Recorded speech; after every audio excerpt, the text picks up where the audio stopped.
Hunter Kim Jun Wu, within just a year of claiming the top spot in the domestic rankings, has swiftly risen to the world's pinnacle. A horde of journalists surround him, curiosity lighting up their faces as they inquire about his achievement of the coveted SSS rank. Their questions don't end there. They're eager to know if he has indeed received an offer from the International Hunter Association.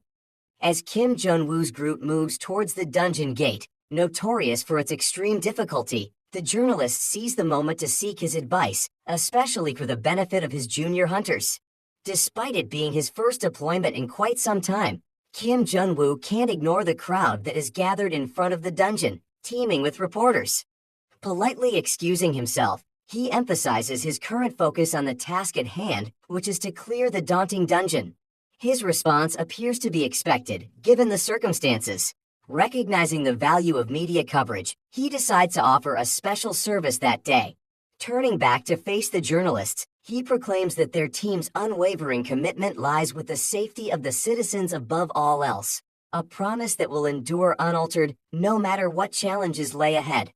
With that, the journalists bid him farewell, acknowledging that while he might be a figure with his fair share of controversies, he undeniably remains the best hunter.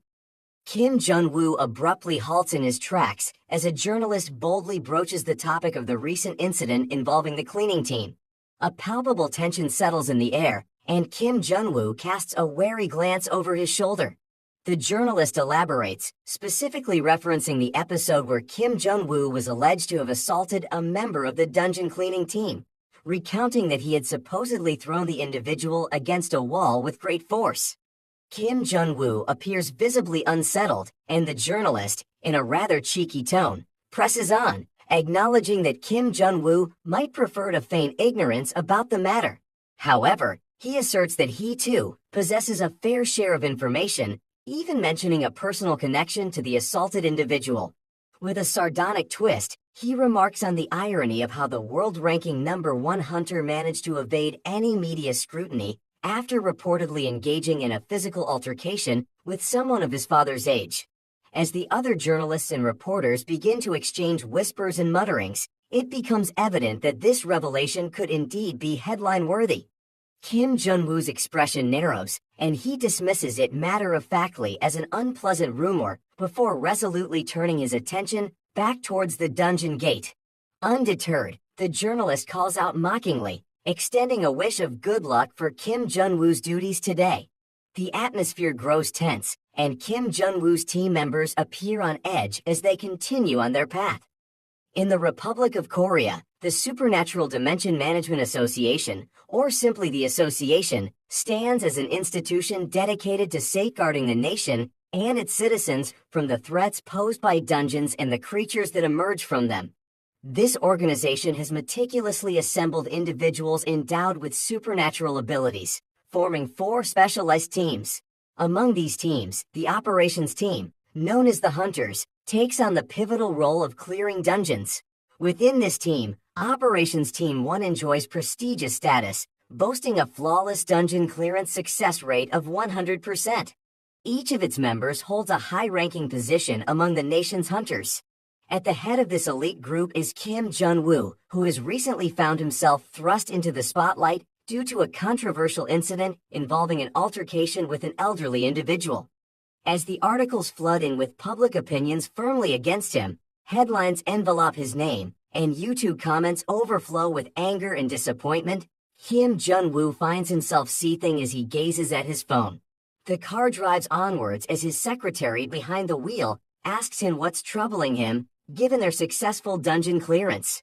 Jun Woo's displeasure and anger are palpable as he reminds her that he had explicitly warned against the incident becoming public knowledge.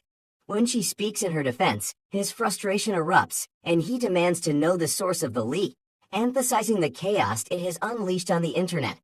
Pressing for more details, he inquires about the affiliation of the reporter who confronted him outside the gate. She informs him that the reporter was an ordinary civilian, in fact, the son of Park Jun-tae, the leader of the dungeon cleaning team, who was a victim in the incident that is now under scrutiny. Kim Jun Woo's frustration mounts, and he lets out a string of curses, his stress palpable. His secretary, Lee, goes on to inform him that the problem extends beyond this single incident. Public opinion is fueling the resurgence of old incidents' testimonies. It's a storm that's only going to intensify, she cautions, suggesting that he should retreat to his home for the time being.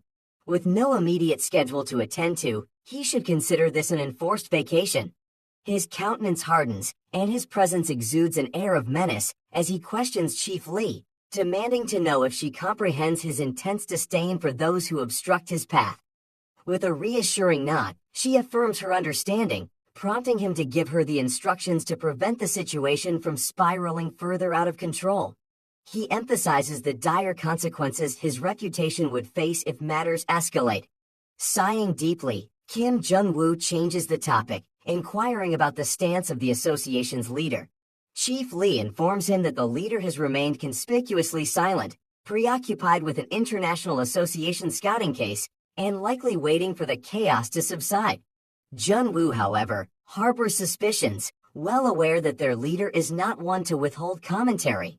He senses that a rift may be looming, but he also recognizes the multitude of achievements he has delivered for the association and is ready to assert himself if necessary. Chief Lee offers reassurance, saying that his rank will remain unscathed, even amidst the uproar of public opinion. The provocative articles have fueled Kim Jun-Woo's initial rage, which is simmering beneath the surface as he drives toward the association. His team members had intervened after the dungeon clear, desperately preventing him from pursuing the reporter, and reluctantly, he now finds himself en route to the association. Though his temper has somewhat subsided, the embers of anger still smolder within him. He reflects on his celebrated past, a trajectory marked by accolades and awards as the protector of the citizens. He is the nation's youngest hunter, the first to achieve the coveted S rank, the world's inaugural SSS rank, securing both domestic and world rank 1, and even receiving a scouting offer from the International Hunter Association. Yet, all these years of remarkable achievements have been tarnished by recent events, leaving him no choice but to harbor a seething resentment. Chief Lee interrupts his thoughts, delving into the crux of the matter, and questions him about the altercation with the cleaning team leader. Kim Jun Wu explains that the team leader initiated the conflict by grabbing him by the collar first. In response, she probes further, questioning why the team leader felt compelled to take such action, noting his generally unfavorable view of the cleaning team. She emphasizes that this marks the first direct conflict between him and the cleaning team, to which he responds with a lack of recollection, directing her to bring the team leader, Park Jun-tae, to him once they arrive at the association. He understands that resolving the matter swiftly is crucial before it escalates any further. Chief Lee acknowledges his sentiments with a nod of understanding, momentarily shifting her gaze from the road to meet his eyes. In the midst of their conversation, Kim Jun Wu suddenly lifts his head, his eyes widening in sheer horror as he's met with the blinding headlights of a truck looming directly ahead. Chief Lee, too, cries out in a frantic mix of panic and alarm. The car hurtles perilously close to the truck, but in an instant, Kim Jun Wu activates his skill, excess time, altering the car's trajectory by deftly swerving it to the left. Had he been even a second late, the outcome could have been catastrophic, painting the asphalt with blood. Shockingly, the truck doesn't make any attempt to brake or evade the collision. Chief Lee remains shivering and stunned, gripped by the shock of their narrow escape, with Chief Lee's head resting against the steering wheel in a momentary paralysis. Kim Jun-Woo's temper, already simmering, now ignites into a blazing fury. He emerges from the car, determined to confront the truck driver responsible for their harrowing encounter. Yet, as he takes only a few steps away from the vehicle, a series of strange devices burst from the ground, wrapping around his wrists with a vice-like grip. These are no ordinary restraints. He recognizes them as anti-supernatural arresting devices, rendering him immobile and powerless. Pinned in place and unable to wrench himself free, a truck hurtles toward him with frightening speed. Desperation and panic seize him as he attempts to employ his supernatural skills, but they prove futile. In an alarming collision, one truck strikes him from behind while another approaches head-on. The impact results in a thunderous explosion, and as the smoke clears, the outline of Kim Jun Wu emerges, still standing. He's clearly wounded but emits an eerie laugh, pondering who would dare challenge him. A group of armed and masked individuals stands poised, the front line shielding those behind, and upon their leader's signal, they open fire with their rifles. It's an ambush that has been meticulously planned. For an ordinary hunter, there would be no chance to retaliate, but Kim Jun Wu, having faced countless life and death battles within treacherous dungeons, refuses to succumb to something as mundane as this. Kim Jun Woo's world spins as he finds himself facing a formidable supernatural firearm, known as the Titan, designed for dungeon clearing purposes. Dread courses through him as he falls to his knees before the leader of this unknown army. The gun emits a piercing blue light, and Kim Jun Wu resigns himself to the gunshot that rings out, as he's struck at point-blank range. The system within him swiftly detects critical damage inflicted on his lungs, heart, liver, brain, and other vital organs. As the confirmation of heart failure arrives, the system calculates the probability of revival, only to ultimately confirm his death. Kim Jun Wu is cast down from a bridge, hurtling towards the abyss below. As he plummets, a system window materializes, displaying the message that his death has unlocked a hidden skill, karma. With the acquisition of this hidden skill, he's set to return 10 years into the past. Upon his return, his occupation will be determined based on the karma accrued in his previous life. For a brief moment, the system loads the job assignment, and soon enough, the process is complete. In the present, a group of cleaning teams toils away within a dungeon, with just 45 minutes remaining until the next incursion. Amid the frenzy of activity, someone instructs Kim Jun Wu to hasten and transport the pieces to the monster incinerator. Now, Kim Jun Woo's occupation is part of the Republic of Korea Supernatural and Dimension Management Association, specifically assigned to the dungeon cleaning team. He's quickly realizing that the work is nothing short of exhausting. With vivid memories of the harrowing incident involving the strange military leader and the formidable firearm called Titan fresh in his mind, Kim Jun Wu startles awake. He initially thinks he has a nightmare. Groggily, he contemplates just how much he even slept, given the stiffness that grips his entire body. As he scans his surroundings, he's met with a room in absolute disarray.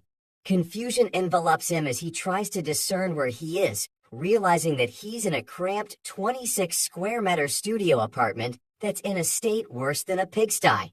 It's immediately evident that this isn't his home. It's significantly smaller than even his bathroom. A fleeting thought crosses his mind about whether this might be Director Lee's residence, but he quickly dismisses the notion. She'd never let him set foot inside her home, even if the world were on the brink of destruction. Limping toward the room's door, he surveys his unfamiliar surroundings, his disorientation intensifying. It's during this moment of bewilderment that a sudden flashback floods his mind, recalling the system screen that had confirmed his death as he plummeted to what he believed was his demise. Wincing with both physical and mental discomfort, he clutches his head, grappling with the overwhelming confusion. And then, as his gaze settles on a nearby mirror, he's met with the reflection of a face from a decade ago. It's unmistakably the face of his 28-year-old self. Feeling a sense of unease mingled with reluctance, Kim Jun Wu opens the system once more. A window materializes before him, and he gazes upon it with a mixture of horror and trepidation as the hidden skill, karma, unveils its effects. It reveals that the skill's influence has caused him to travel back in time a full decade, and most alarmingly, it states that this skill cannot be arbitrarily canceled. Staring at the glowing screen, a sinking feeling of dread washes over him, gradually dispelling the notion that he had merely awakened from a nightmare. The grim reality sets in that he had truly died. Further perusal of the system's information reveals that his occupation has been reassigned due to the skill's influence. He can't help but mutter curses under his breath, reminiscing about his ascent from an 18-year-old rookie to a rank-a hunter by the age of 28. Back then, his ranking had soared to 22nd in Korea and 525th in the world. If only this were a simple return to his life a decade ago, he would have undoubtedly continued his rise as a shining star in the hunter world. However, his new occupation is nothing short of devastating. He's now a dungeon cleaner. The great Kim Jun Wu, reduced to such a role, is unfathomable to him. The system informs him of one potential way to cancel the karma skill, ascending to the position of Secretary General of the International Supernatural Association within 5 years. Failure to achieve this would result in Hunter Kim Jun Woo's complete erasure. The weight of the situation is overwhelming, and he struggles to make sense of it all. The daunting choice between reclaiming his previous life or laboring forever as a cleaner hangs heavily over him, shrouding his future in uncertainty. The International Supernatural Association holds a position of unparalleled global influence, overseeing all associations worldwide. The role of Secretary General within this organization wields more power than even the President of the United States, making it the highest position of authority on the planet. Yet, even Kim Jun Wu, who had once achieved the world's first SSS rank, failed to secure a nomination for this prestigious post. In the face of this seemingly insurmountable task of ascending to such a powerful position within 5 years, Kim Jun Wu is left baffled. He can't comprehend how this can be achieved now, and the combination of his personal reluctance and the perceived impossibility leaves him deeply frustrated and annoyed. He contemplates ignoring the concept of karma altogether, questioning who would truly care about such a thing. He believes that once he regains his hunter skills, achieving the SSS rank again would be a walk in the park. However, his optimism is abruptly shattered when he discovers that all his hunter skills are locked.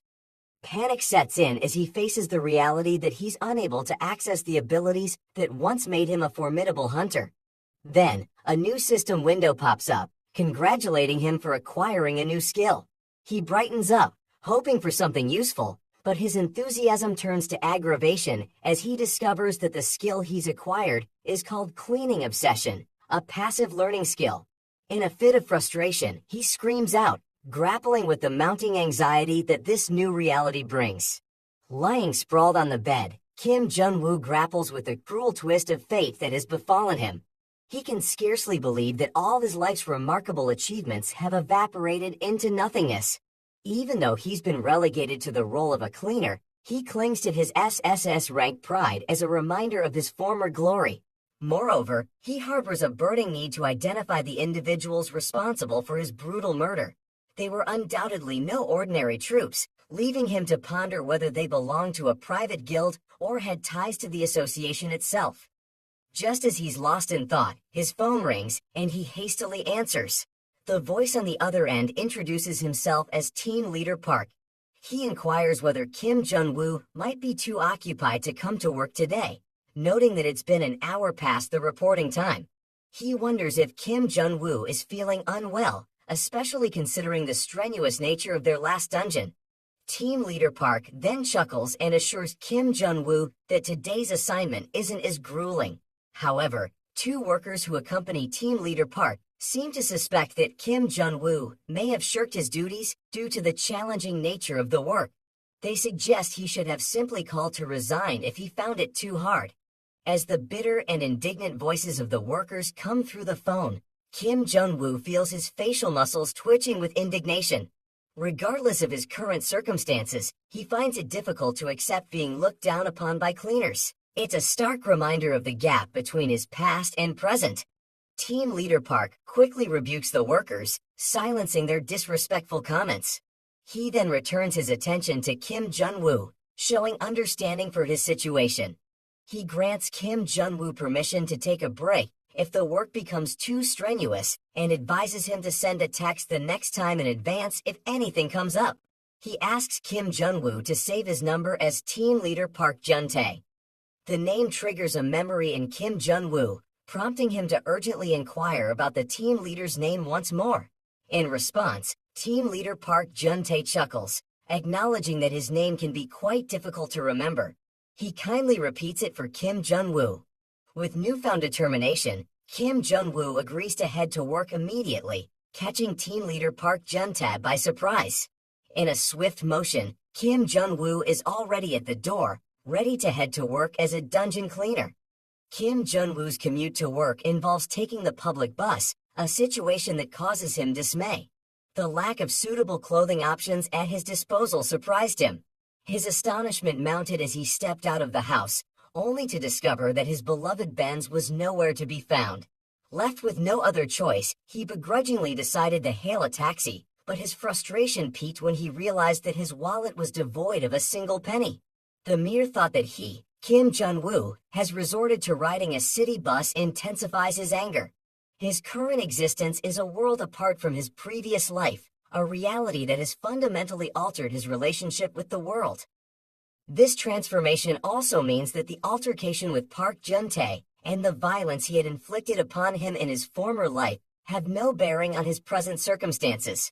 However, if Park Jun-tae was indeed involved in his past life's death, it takes on a different significance. There's a palpable sense of suspicion surrounding his death. Someone deliberately orchestrated the accident to grab his attention. Additionally, the presence of an anti-supernatural arresting device aimed at nullifying his skills raises further questions. Lastly, the firearm used to shoot him, the Titan, isn't an ordinary weapon. It's an anti-monster and supernatural subjugation firearm of the highest caliber, one of the most advanced and expensive tools in the realm of firearms. The intricacies of the technology and the exorbitant price tag only deepen the mystery surrounding his death. The idea that Park Jun-tae, a dungeon cleaner, could have access to an item like the Titan firearm seems implausible to Kim Jun Wu. Nevertheless, he entertains the notion that perhaps someone more knowledgeable assisted him out of spite. He couldn't help but recall that Park Jun-tae's son seemed to hold a grudge against him as well. The fact that a simple push was labeled as assault doesn't sit well with Kim Jun Wu. In his view, Park Jun-tae should have discerned that he was merely using words to goad his displeasure. When Kim Jun Wu first met with Park Jun-tae, the latter asked him to withdraw the request to the association. Kim Jun Wu inquired about Park Jun-tae's identity, and the team leader introduced himself as part of the dungeon cleaner team. Kim Jun Wu couldn't recall ever hearing this name before. In response to Kim Jun Woo's inquiry about his business with him, Jun-tae explained that he heard about Kim Jun Woo's suggestion to reduce the number of cleaning teams at the top. He pointed out that the shortage of personnel was already causing difficulties, and further reductions would only compound their problems. Kim Jun Wu questioned why Park Jun-tae was approaching him with this matter, as he had no authority to make such decisions. He suggested that Park Jun-tae should bring the issue to the regulation team, as they are the ones responsible for making such determinations.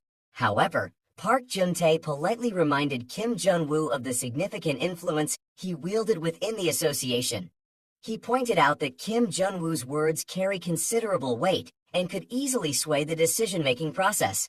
With a subtle request for reconsideration, Park Jun-tae emphasized the need to maintain the current team numbers and not further diminish their ranks. Kim Jun Wu had anticipated that his suggestion to downsize the cleaning teams might come to the team's attention, but he hadn't expected them to send representatives to meet with him in person. Moreover, it was evident from this man's demeanor that engaging in conversation would be nothing short of an annoyance to him. Kim Jun Wu drew an analogy to emphasize his point. He likened the act of lizards severing their tails to an inefficient form of defense. However, when faced with imminent danger, lizards will readily sacrifice their tails because it's their last resort and their means of survival. Regardless of how inefficient and detrimental it may seem, it becomes the sole option to ensure their continued existence. Park Jun-tae attempted to interject, but Kim Jun Wu cut him off, challenging him to consider whether they are truly indispensable to the world. Kim Jun Wu then revealed the association's current financial troubles, indicating that they are contemplating salary adjustments for the top hunters. Park Jun-tae was taken aback by this revelation and linked the downsizing decision to its impact on the hunters' salaries. Kim Jun Wu underscored that the association's primary mission was to safeguard the citizens from dungeons and monsters, and this crucial task was carried out by hunters like himself. If the association fails to adequately compensate these hunters, then who will? Given this predicament, he felt compelled to resort to the last option available to him. As Kim Jun Wu began to walk away, Park Jun-tae couldn't contain his frustration and called out to him. In response, Jun Wu retorted dismissively, suggesting that the cleaning team didn't contribute much. This remark left Park Jun-tae indignant, and he demanded to know if Jun Wu even understood the nature of their work. Kim Jun Wu condescendingly assumed they were simply responsible for cleaning and informed Park Jun-tae that the association would determine how many people they would let go, urging him to move on.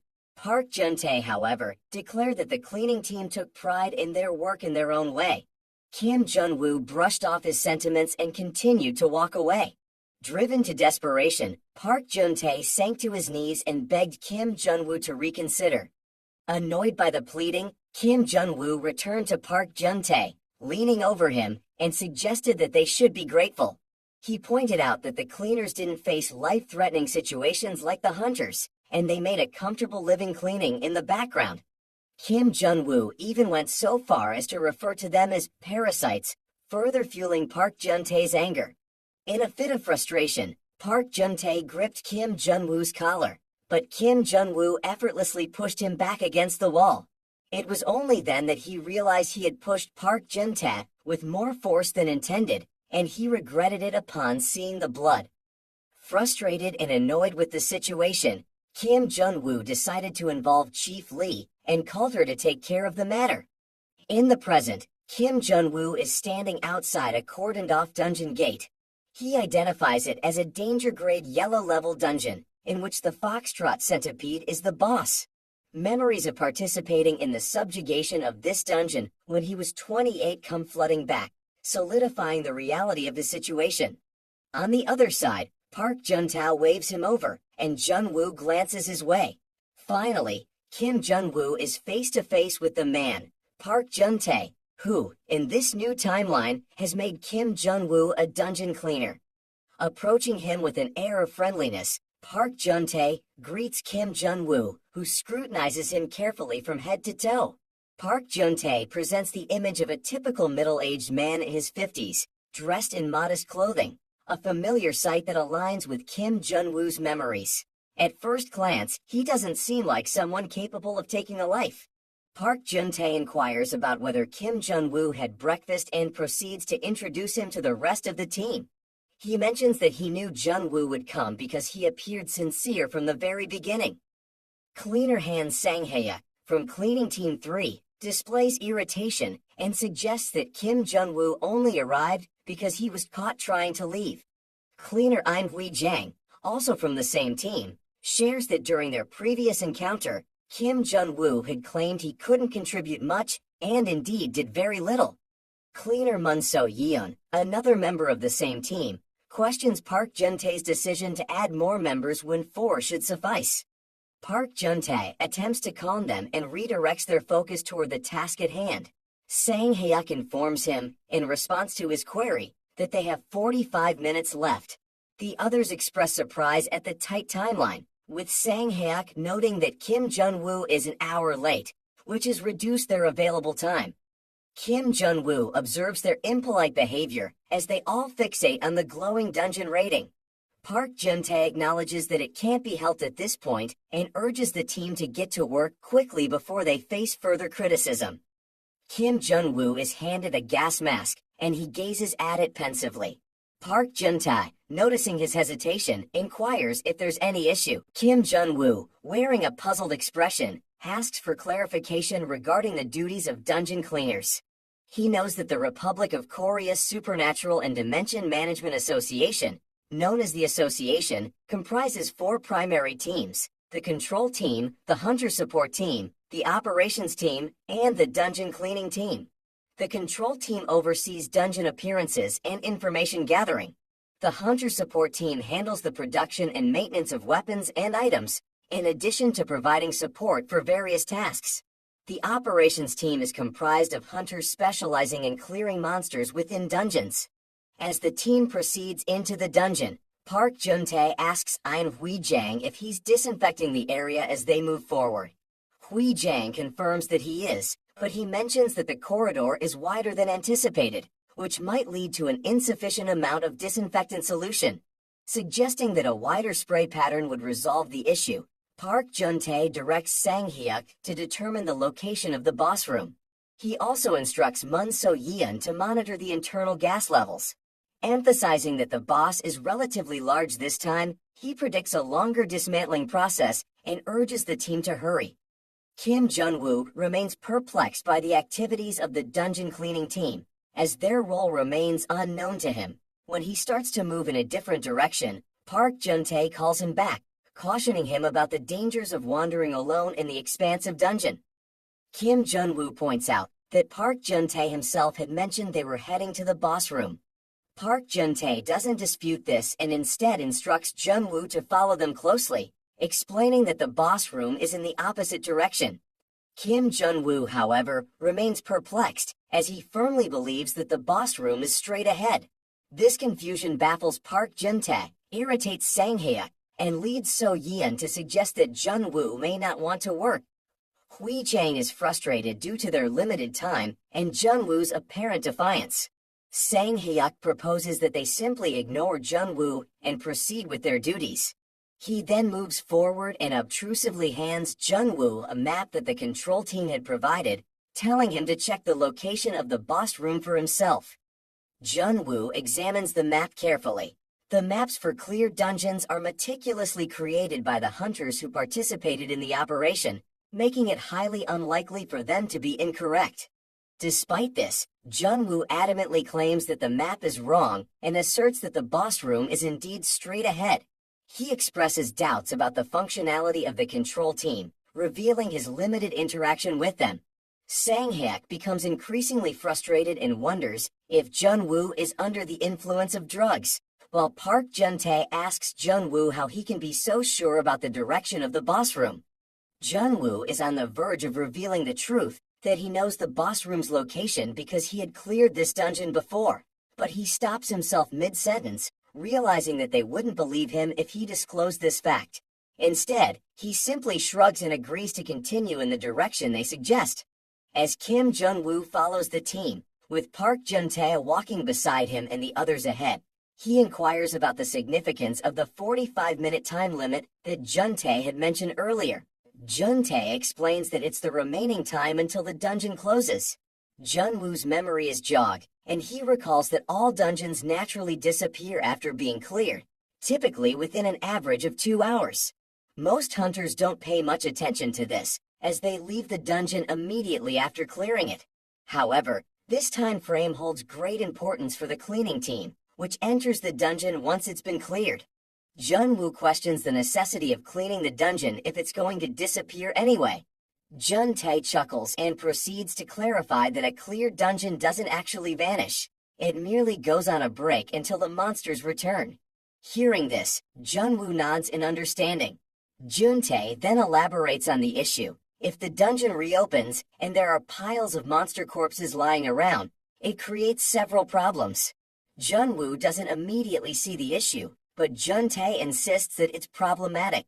He emphasizes that it can make it easier for hunters to get lost, as well as pose a danger due to the lethal gas emitted by decomposing monsters. Additionally, a buildup of corpses can restrict the movements of the hunters, directly impacting their ability to clear the dungeon. In essence, the role of the cleaning team is to facilitate the hunters' focus on clearing the dungeon without distractions.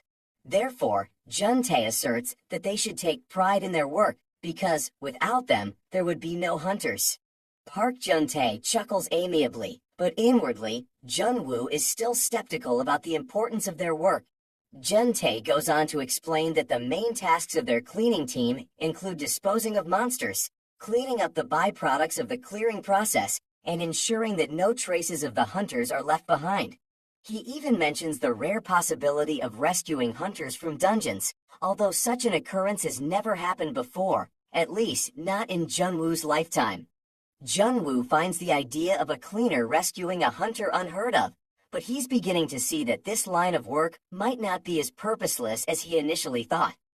As they reach a gate and stop, they believe it should be the boss room based on the map. Sang Hyuk knocks on the gate, but to their shock, the gate disappears, revealing the cave terrain behind it. Jun Woo points out that he had told them this wasn't the right place. Hui Jang realizes that he wasn't lying after all. They turn to their team leader, Park Jun-tae, for guidance on what to do next.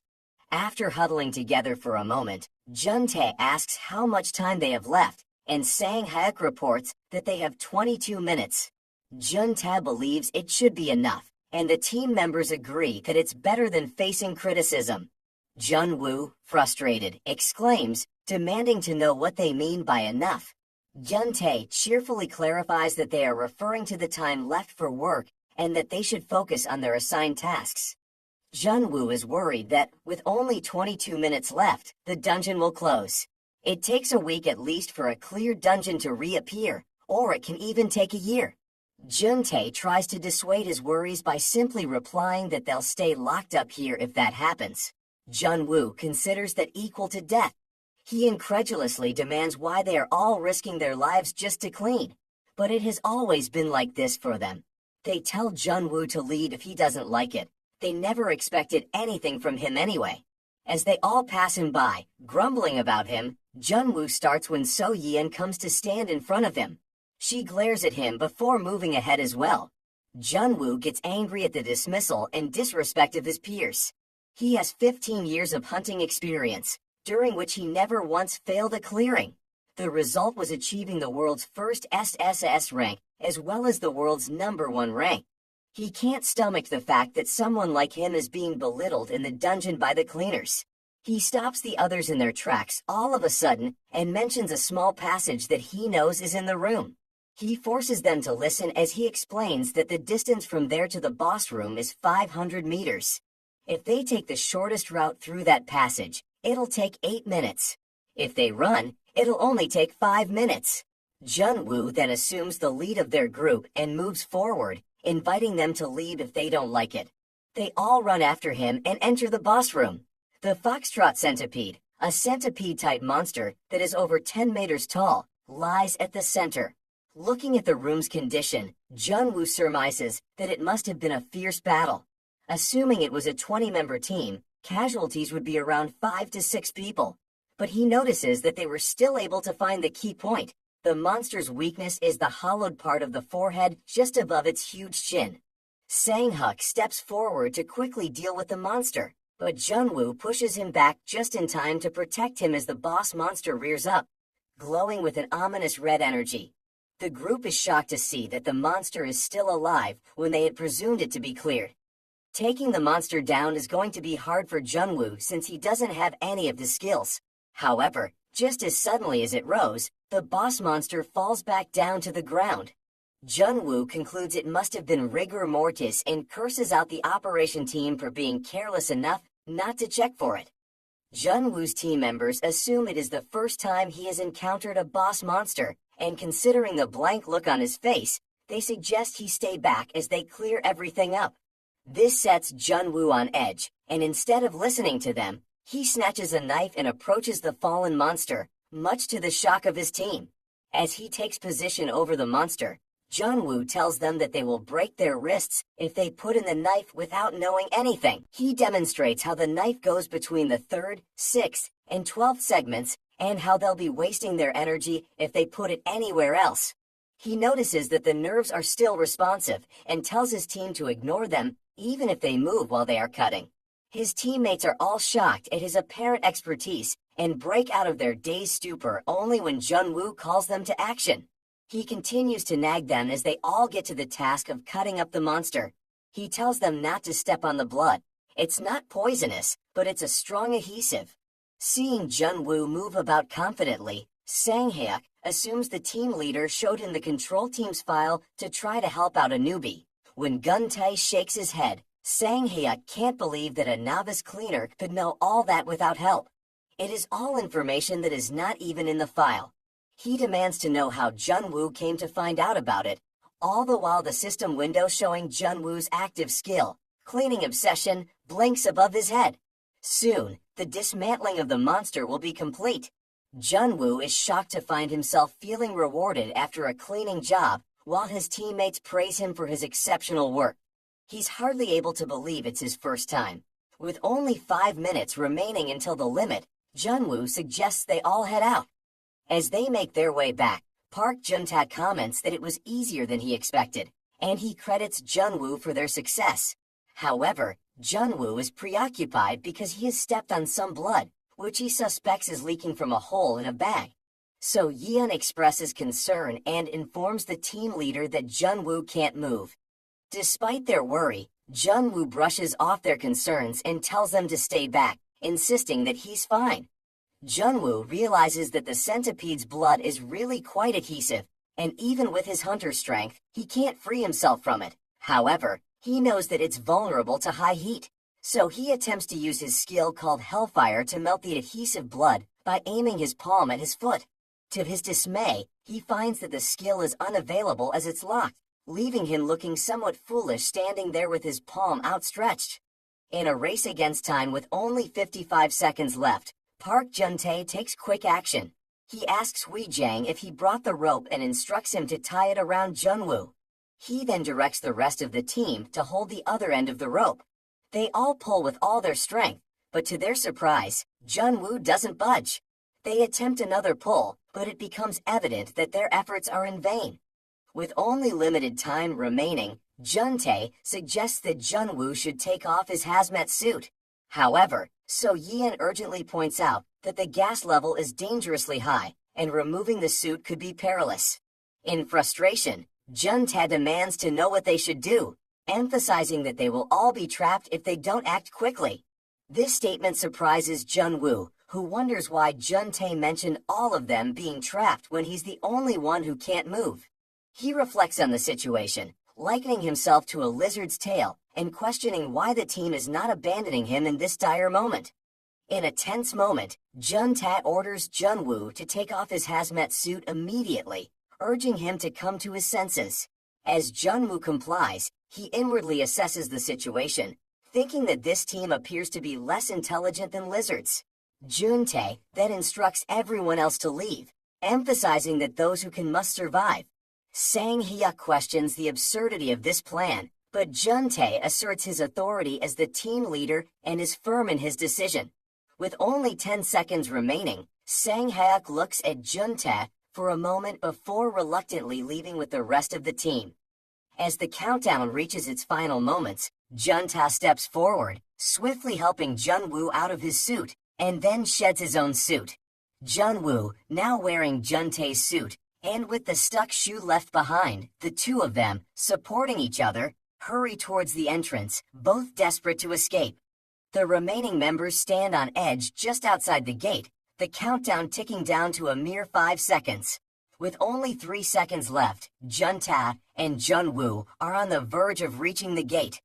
Filled with anxiety, Jun-Woo quickens his pace. Yet, as the timer reaches its conclusion, the gate slams shut, sealing the dungeon. Outside, So Yeon anxiously opens her eyes and spots Jun-Woo lying on the road with Jun-tae kneeling beside him.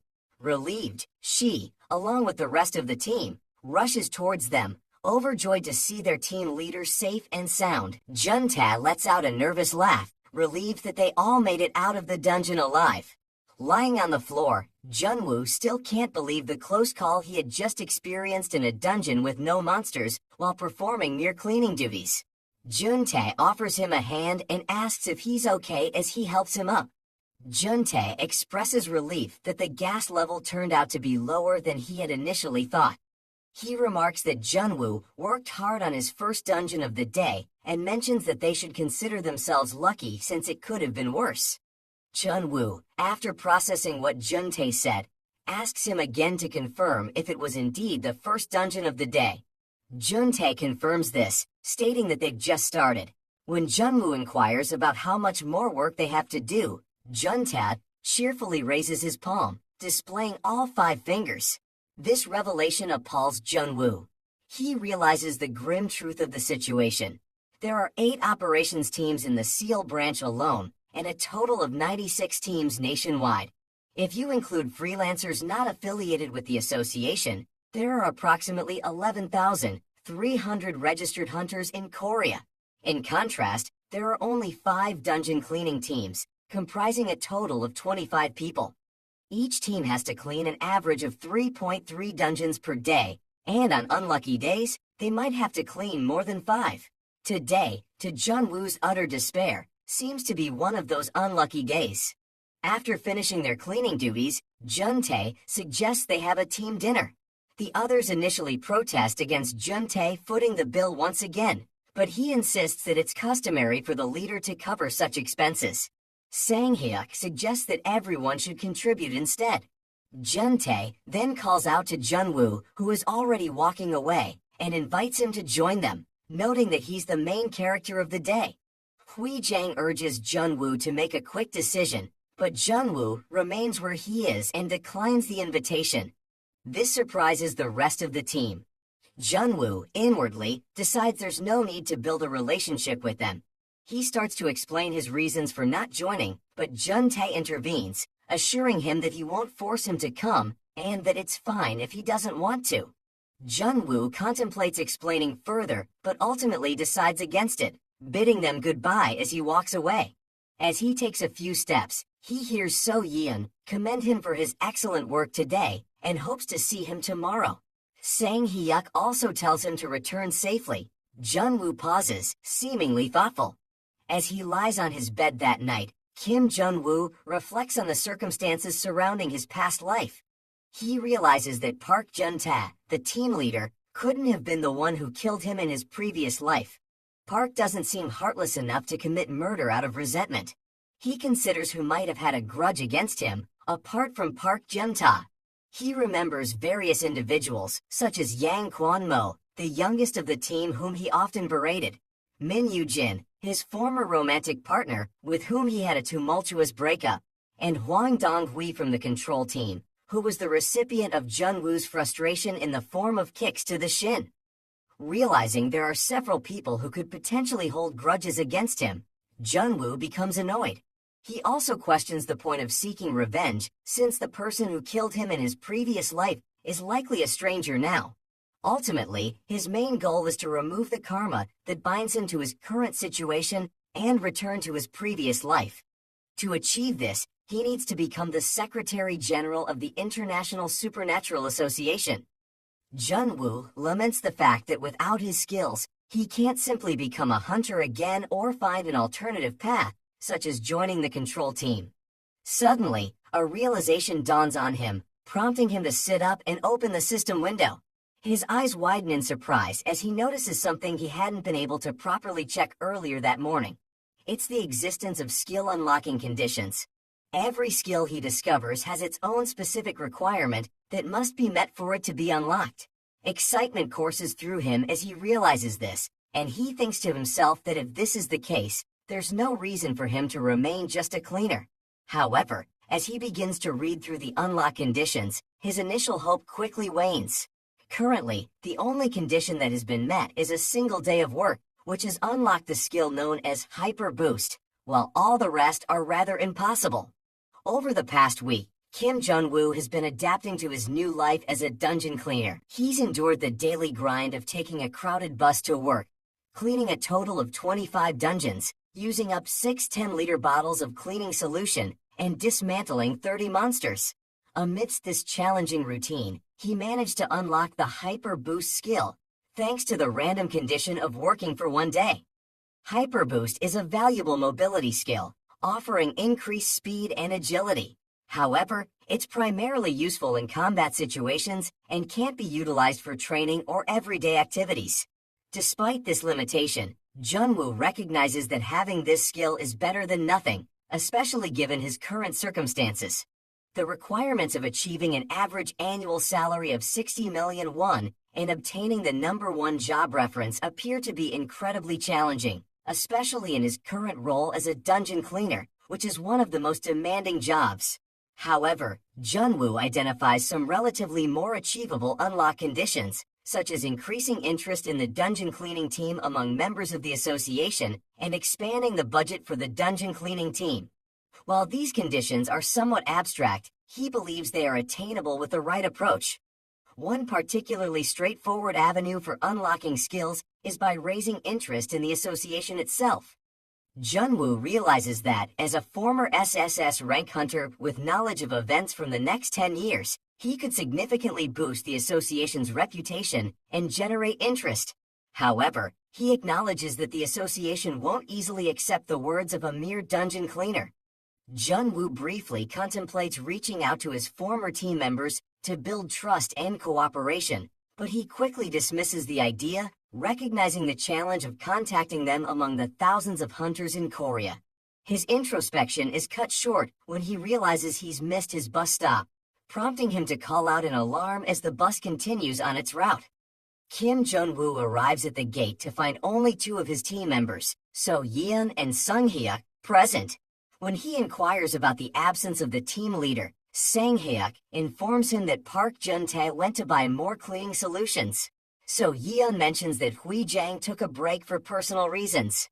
Jun-Woo questions why the team leader went out at this moment, to which Sung Hyuk retorts by asking why Jun-Woo arrived late by 10 minutes. Jun-Woo explains that he missed his stop.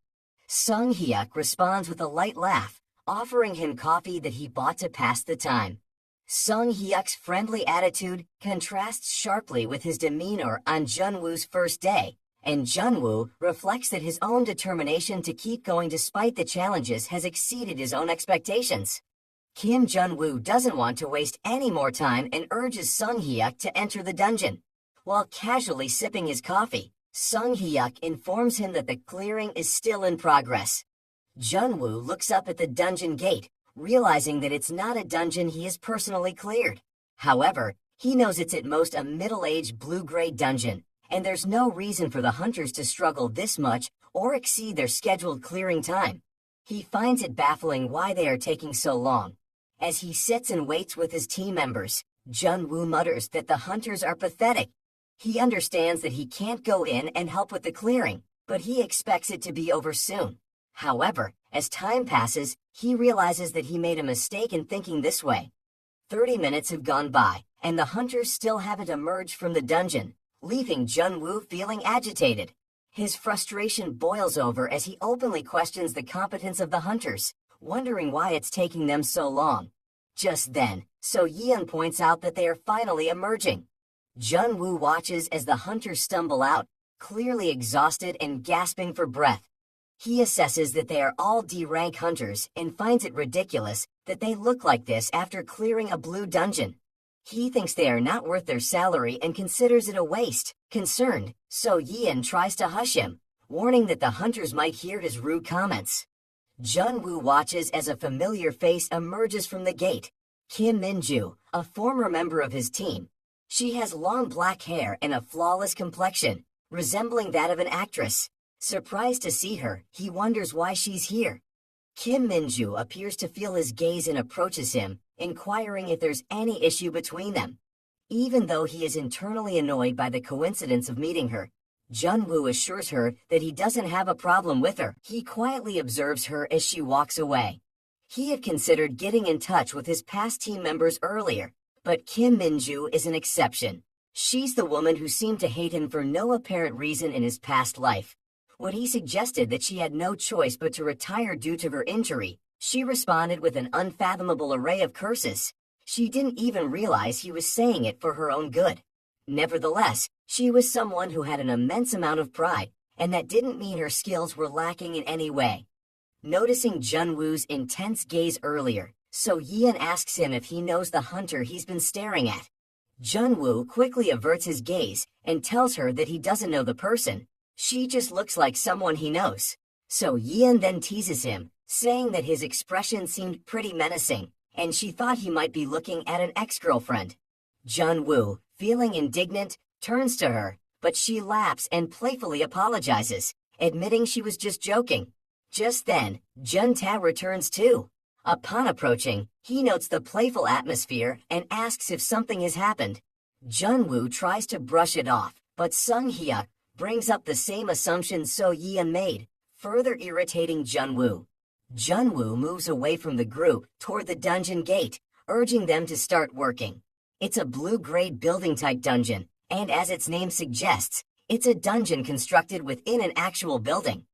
Once inside the dungeon, surrounded by the remnants of the hunters' clearing efforts, Sung Hyuk turns to Jun-Woo and inquires if he studied this dungeon in advance as well. Jun-Woo admits that he doesn't know much about it, except that the boss is a human-type monster. Privately, he reflects on the past week, during which he's been bombarded with questions about dungeons and monsters due to his supposed extensive knowledge. His excuse for knowing it all is, of course, an absurd lie, but so far, no one has challenged him on it. Jun-Woo points out to the team that since it's a building type, the byproducts might not be very noticeable, so they should make sure to clean every nook and cranny. He specifically mentions that blood tends to collect under the stairs, so they should pay careful attention to that. Park Jun-tae then asks Jun-Woo to accompany him to the boss room, and Jun-Woo agrees. As they move ahead, Jun-Woo expresses his disgust for the human-type monsters they encounter, as they look exactly like human corpses. These human-type monsters are called Vega. They resemble women and are about 160 centimeters tall. As Junta gets down on one knee to examine a Vega corpse, Jun-Woo suggests that they can take it without dismantling, given their size. Jun-tae explains that dismantling is uncomfortable, and then notices that Jun-Woo seems to be blanking out. Although Jun-Woo brushes Jun-tae's concern off, he senses that something is off. Jun-Woo knows that Vegas aren't particularly dangerous monsters, and as long as one is mindful of their fast movements, they aren't very difficult to defeat. However, he can't comprehend why Kim Minju would have struggled against one of them. Jun-Woo couldn't shake off the puzzling thoughts about Kim Minju's behavior. 10 years ago, she was a B-rank hunter, a considerable power level. In fact, if it weren't for her injury, she might have even reached S-rank. Jun-Woo couldn't deny her skill, especially in swordsmanship, which was superior to his at the time. Despite his personal feelings towards her, he knew she was capable. Thus, it seemed unlikely that a simple blue-grade boss monster would frighten her.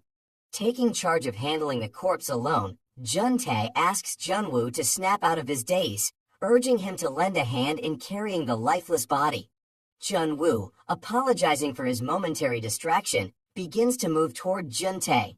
In that fleeting moment, he contemplates the futility of it all, doubting that he will ever lay eyes on Kim Minju again.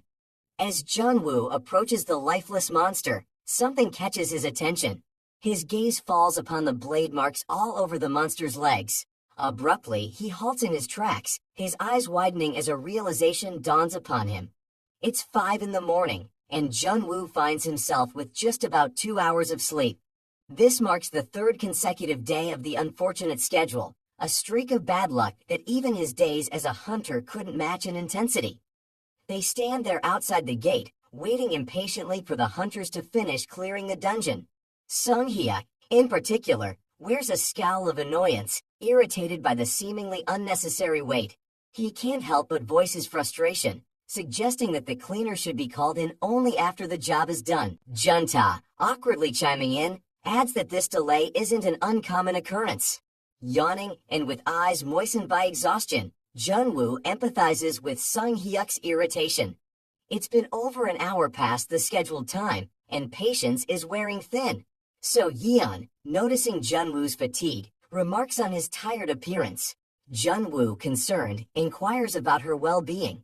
She may claim to have exceptional stamina, but her appearance suggests otherwise. He advises her to take it easy, turning his gaze back towards the gate just as Jun-tae points out the approaching hunters. Sung-hyuk, still perturbed, wastes no time venting his frustration to the first hunter emerging from the dungeon, emphasizing that it's been an hour and a half. Meanwhile, Jun-Woo can't help but feel uneasy as he spots Kim Minju among the hunters. With countless dungeons and hunters around, he can't fathom why their paths keep crossing. Kim Minju comes to a halt right in front of Jun-Woo, and for a moment, an intense silence hangs between them. They exchange piercing gazes in a silent standoff, before Minju finally breaks the silence and walks away, questioning Jun-Woo about why he always seems to cross her path. Jun-Woo's expression twists into one of vexation. As Minju strides away, flexing her shoulders, Jun-Woo contemplates whether he should inform her about the blade marks. But then he dismisses the thought, pondering why he should even care. Memories of the past resurface and recollections of his visit to her at the hospital flash through his mind. She had appeared surprised to see him and didn't stand up in greeting, a fact that inwardly irked him, given his status as her superior. He had inquired about her condition, and in response, she explained that her surgery had concluded not too long ago, leaving her unsure of her physical state. Irritated, Jun-Woo pressed further, questioning how someone who wielded a sword could overlook muscle inflammation until it deteriorated. He had admonished her for neglecting to develop her left-hand grip and blindly relying on her left arm's strength to swing her sword, ultimately resulting in the destruction of her shoulder. She had retorted by asking why he hadn't informed her sooner, and in return, Jun-Woo had queried her about her tone. He suspected that her regret fueled her words. He had then declared that, in her current condition, she couldn't continue as a hunter, producing a document and tossing it in her direction. Horror had gripped her as she gazed at the document, realizing that the association's stance was unanimous. Kim Minju's eyes remained fixed on the document, her form frozen like a statue. Jun-Woo's voice broke the stillness as he cautioned her that pushing herself too far would not only jeopardize her career as a hunter, but also make daily life an arduous challenge. Trembling with a mix of emotions, she confronted him, demanding to know why he was putting her through this ordeal, and asserting that her injury was insignificant. She also reminded him that he was well aware of the compelling reasons that drove her to be a hunter. Jun-Woo, now seated on a nearby bench, reiterated that given her current physical condition, she was nothing but a liability to the team. He stressed that she should have confided in him if she was in pain, emphasizing that there was no need to suffer in silence until the issue escalated. He added that he would have understood if she had communicated her discomfort. Minju, frustration bubbling over, retorted that she had, in fact, informed him multiple times. She recounted how she had told him about her intention to undergo a thorough examination with the support team, to which he responded by dismissing her concerns, asserting that everyone had their share of aches, and urging her to get back to work. Tears welled up in her eyes as she confronted him, demanding to know whose fault it was that she had endured all this time and now found herself in this condition. Yet, in the face of her anguish, Jun-Woo remained resolute in his stance, telling her to retire. Jun-Woo's voice rose in defiance as he challenged her, vehemently denying any responsibility for her predicament. He asserted that she should have taken better care of her own body from the start. Kim Minju's head drooped, and her voice grew softer as she insisted that she could still work. She expressed hope that with a few days of rehabilitation, she'd be back on her feet. Jun-Woo, however, asked her who would shoulder her responsibilities during those few days, and what good would her shoulder be for her tasks. He reminded her of her role as a swordsman and suggested that if she wanted to live like a parasite, she might as well join the cleaning team. In a frail voice, she asked him if he ever considered her a comrade. Jun-Woo appeared perplexed, and she bitterly apologized, acknowledging that her question was foolish. She had come to realize that someone like her was merely a tool, meant to be discarded once used up. In a menacing gesture, he leaned closer to her, asserting that he had never liked her from the beginning, and that she was now revealing her true colors. He accused her of blatantly disregarding her superior, noting that he had been quite lenient with her. Tears streamed down her face as she admitted her hatred for him, accusing him of dehumanizing those under his command and treating them as mere pawns. With no regard for her words, Jun-Woo called her a parasite out of rage. But before he could utter another word, she struck him square across the face. Her voice dripped with resentment as she admonished him to be reborn as a human in his next life and unleashed a torrent of curses. Now, as Jun-Woo uncomfortably reflects on the incident, he realizes that he did indeed make a grave mistake. She had told him she was in pain, but he can't recall it clearly. Perhaps he had casually dismissed her complaints, telling her to stop feigning illness and get back to work without giving it much thought. Regardless, he acknowledges that if it weren't for her injury, she might have achieved greatness.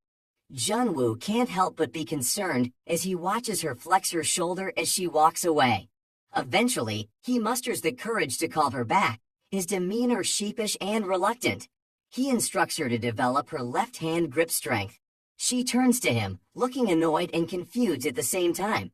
Jun-Woo elaborates on his advice, demonstrating what he means. He explains that her current stance, which focuses strength on her right hand, places excessive strain on her shoulder. Even if she can strike swiftly in this posture, her right shoulder will bear an unsustainable load. He emphasizes that utilizing her left hand can help distribute the burden, reducing the strain on her body. Above all, He points out that finding balance between both hands will grant her greater strength in the long run. She continues to scrutinize Jun-Woo with narrowed eyes, and he interprets her expression as belittling his advice, thinking that she sees him as just a mere cleaner. Consequently, he decides to cease his explanation and abruptly turns away, his face flushed with embarrassment. He expresses confidence in her intelligence as a hunter, assuming she will figure things out on her own, before stomping off toward the gate. Before leaving, he advises her to visit the support team for an examination. As she watches him walk away, she feels a mixture of confusion and uncertainty. Later, during her examination, the medical expert surprises her by revealing that her shoulder issue could have become a serious problem if left untreated. Taken aback and uneasy, she gazes at the X-ray of her inflamed right shoulder. While the condition isn't currently severe, neglecting it over time could have led to more serious complications. The examiner prescribes anti-inflammatory medication, but emphasizes that correcting her stance is crucial. He mentions that her overall balance isn't optimal and suggests increasing the grip strength of her left hand, a familiar recommendation that echoes the advice from the cleaner. Later that evening, exhaustion hangs heavy in the air, weighing down Jun-Woo and the rest of the team. Only Jun-Tae still manages to wear a cheerful expression, commending everyone for their hard work. Out of nowhere, Sung-hyuk questions Jun-Woo about his cruelty. Jun-Woo turns to him, his fatigue evident, and advises Sung-hyuk not to provoke him when he's so drained. Sung-hyuk points toward Kim Minju, standing nearby, and asks Jun-Woo how he could make his ex-girlfriend wait for so long. Jun-Woo turns to look at her, stunned to find her here.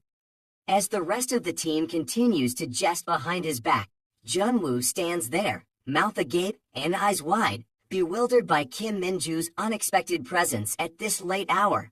Once his teammates have moved away, leaving him to face the situation on his own, Jun-Woo turns to Kim Minju. He folds his arms over his chest, clearly impatient, and asks her what she wants, mentioning that he needs to catch the last bus before it departs. Without a word, Kim Minju strides towards him and then points her sword at him, her tone demanding answers. She inquires about his identity and how he came to know about her shoulder inflammation. Her sudden aggression surprises Jun-Woo. When he doesn't immediately respond, she presses him to answer her questions and accuses him of pretending to suddenly be ignorant of the matter. Jun-Woo realizes that she must have already undergone an examination.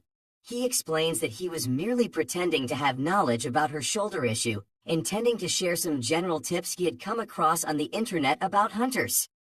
Kim Minju remains skeptical, doubting that he acquired this information from the internet, as the sword fighting technique she employs is highly confidential and strictly forbidden from being shared with outsiders. However, she can't help but notice that he is well informed about the unique stance and muscles associated with it, leaving her puzzled. Listening to her points, Jun-Woo begins to regret his unnecessary intrusion and the suspicion he's cast upon himself. It becomes increasingly evident to him that Kim Minju's sword fighting technique is indeed unique and not something a dungeon cleaner would typically be familiar with. If this situation continues, it could lead to a report to the association, and he might find himself under suspicion as an outsider spy. Realizing the need to clarify his intentions, Jun-Woo decides to disclose information about the blade wounds on the monster's corpse. He explains that among the multitude of wounds, there was one distinguishing feature. The wounds that required right-hand strength to inflict were deep, but the follow-through techniques appeared shallow. It was at this point that he realized the wounds had been inflicted by a swordsman lacking strength in their left hand. He continues to elaborate that Vega, the boss monster in question, is known for its rapid attack speed, but isn't particularly formidable beyond that aspect. The common strategy when dealing with Vega is to take advantage of its speed and counterattack. However, he noticed no signs of this tactic being employed. It didn't make sense that someone as skilled as Kim Minju wouldn't be aware of this method. His conclusion was that her body couldn't match or respond to Vega's speed, leading him to this assessment. As Minju listens to Jun-Woo's explanation, she can't shake off the uneasy feeling creeping over her. She reluctantly admits that, for a fleeting moment, her shoulder did feel strained. Jun-Woo affirms her experience, noting that such a symptom might be minor in everyday life, but would be particularly noticeable in a high-pressure situation, especially for someone with the agility and precision of a swordsman.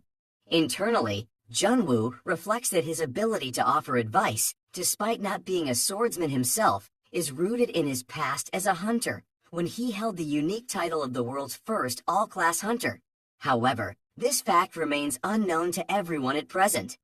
Minju's eyes glisten with curiosity and intrigue as she places her hand on his shoulder.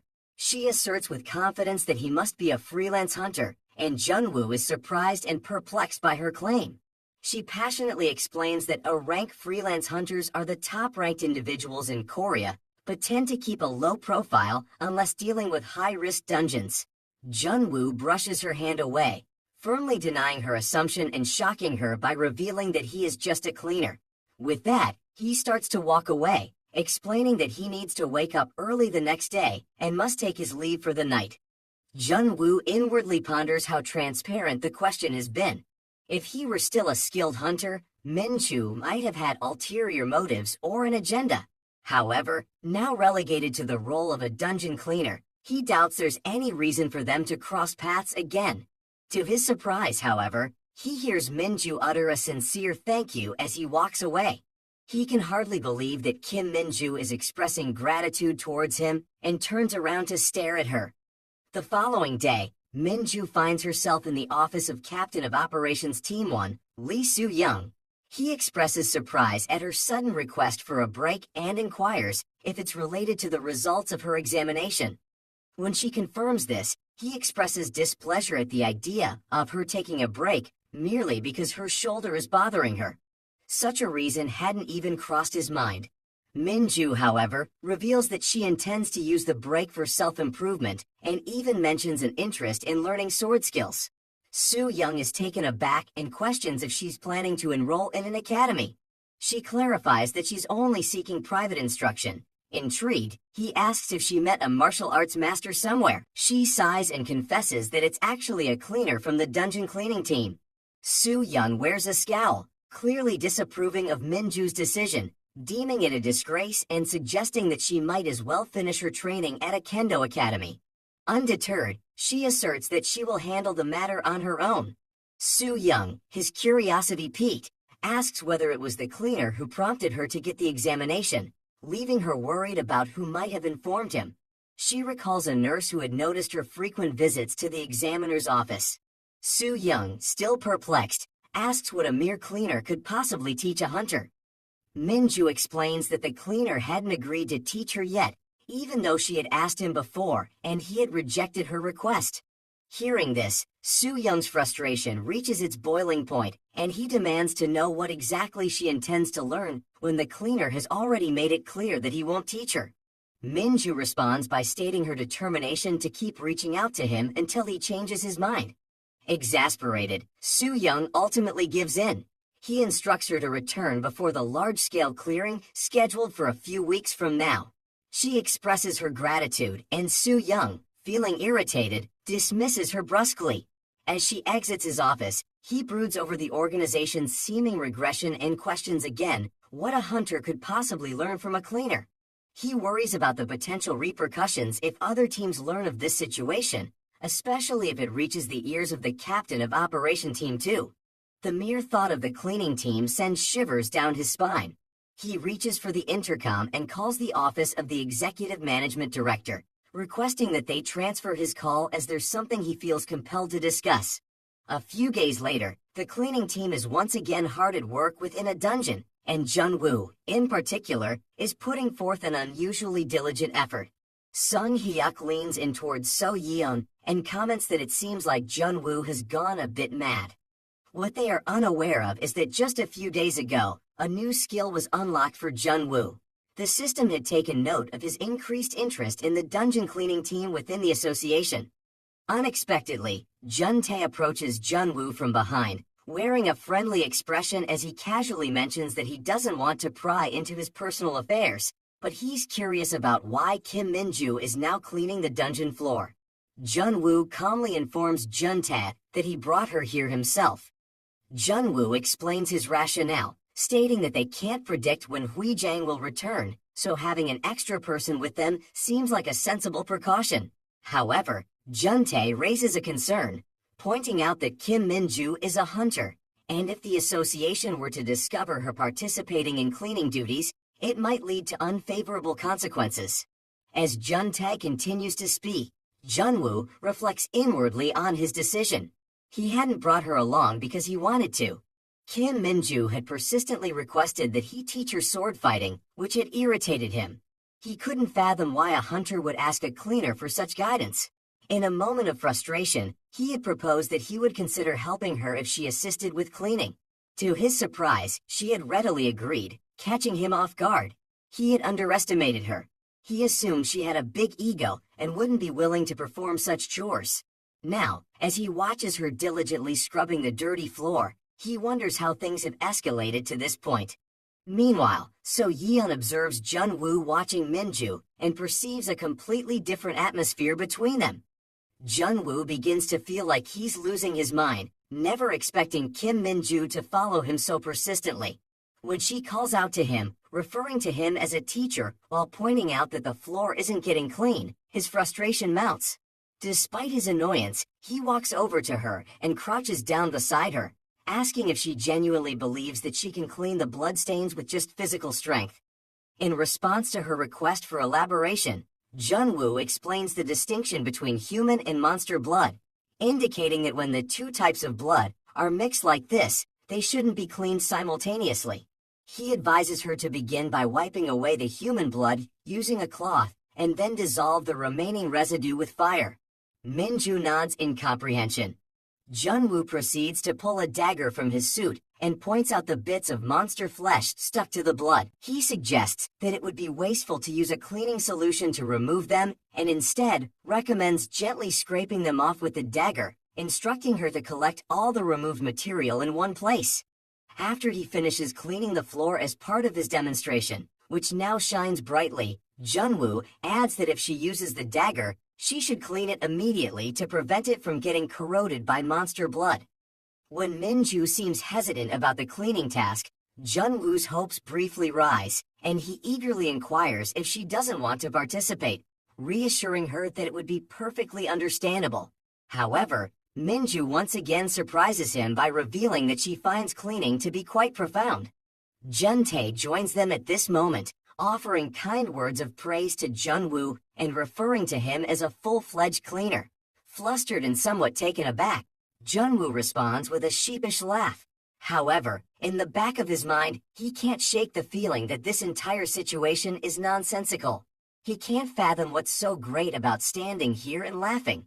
He, a former SSS rank hunter, now finds himself proudly accepting the title of a full-fledged cleaner, a realization that leaves him feeling disheartened.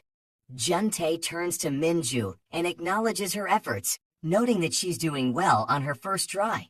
Meanwhile, So Yeon watches the interaction from a distance, sensing a distinct shift in the atmosphere. Later, once Minju completes cleaning her designated area, she comes to inform Jun-Woo. However, So Yeon, who is standing right beside her, suggests that they move to another area together. Jun-tae expresses concern about the number of corpses in that area and questions if they will be alright. So Yeon reassures him and emphasizes her eagerness to work with the hunter. She then leads Minju away, promising to return soon. Sung Hyuk and Jun-Woo watch as they depart, and Sung Hyuk places a bet, predicting that Minju will emerge victorious. Jun-Woo agrees with his assessment. As So Yeon and Minju walk ahead, So Yeon starts to feel increasingly awkward. She had impulsively invited Minju to join her, but now she's uncertain about what to say or how to engage in conversation. She regrets stepping out of her comfort zone like this, as it's something she's never done before. Minju notices So Yeon's discomfort and remarks that she seems quite tired. So Yeon tries to dismiss the concern, claiming that she's perfectly fine. However, when Minju remains unconvinced, So Yeon admits that she hasn't been sleeping well for the past few days. When Minju inquires further, So Yeon deflects the conversation back to Minju, emphasizing that this is her first time having a conversation with a hunter and expressing curiosity about her background. Minju, though, doesn't have much to share, except for the fact that she followed in her father's footsteps to become a hunter. Intrigued, So Yeon asks if they work together. Minju then opens up and reveals that her father was actually fired from the association due to a shoulder injury. This happened after his superior told him not to feign illness and demanded he work properly. Moreover, the people who worked alongside him made his life difficult, forcing him to walk on eggshells. He endured all this out of fear of becoming a burden to everyone else, which ultimately exacerbated his injury. So Yeon is taken aback by the callous treatment her father received from his colleagues. Minju goes on to explain that in the association, there are no true colleagues, only individuals who either rank above or below you. Her father, a middle-aged B-rank hunter, was deemed disposable in their eyes, and nobody cared about his well-being. As they continue walking, Minju further elaborates on her views of the association, describing it as a place where hierarchy reigns supreme. She explains that within the association, there's a tendency to act extremely strongly towards the weak and extremely weakly towards the strong. This power dynamic extends to the hunters she has encountered. However, she notes that the cleaning team she has observed doesn't conform to this pattern. The two women come to a stop, and their conversation shifts to Jun-Woo. So Yeon praises Jun-Woo for being skilled at his job and having a strong sense of responsibility. She recounts how he didn't do much on his first day and was even late on the second day, leading her to believe he might quit soon. However, she's now impressed by his work ethic, noting that he works harder than anyone else. While So Yeon sings Jun-Woo's praises, Minju privately reflects that Jun-Woo is no ordinary cleaner. His ability to deduce information about the condition of the hunter who cleared the dungeon from just a few marks left on a corpse is remarkable. Additionally, if he possesses more knowledge about dungeons and monsters than the control team, it provides a strong reason to keep him around. So Yeon becomes curious and asks Minju why she follows Jun-Woo around every day. Minju reiterates her previous explanation, emphasizing that within the association, the power dynamics that she detests demand that she become strong. To achieve that goal, she believes she needs Jun-Woo's assistance. Upon their return, Jun-Woo and the other two notice that Minju and So Yeon surprisingly appear to have become close. Jun-Woo makes this observation, and then, with Jun-Tae leading, they refocus their attention on the task at hand. Jun-Tae informs them that they are dealing with a boss monster that's a deadly poison type.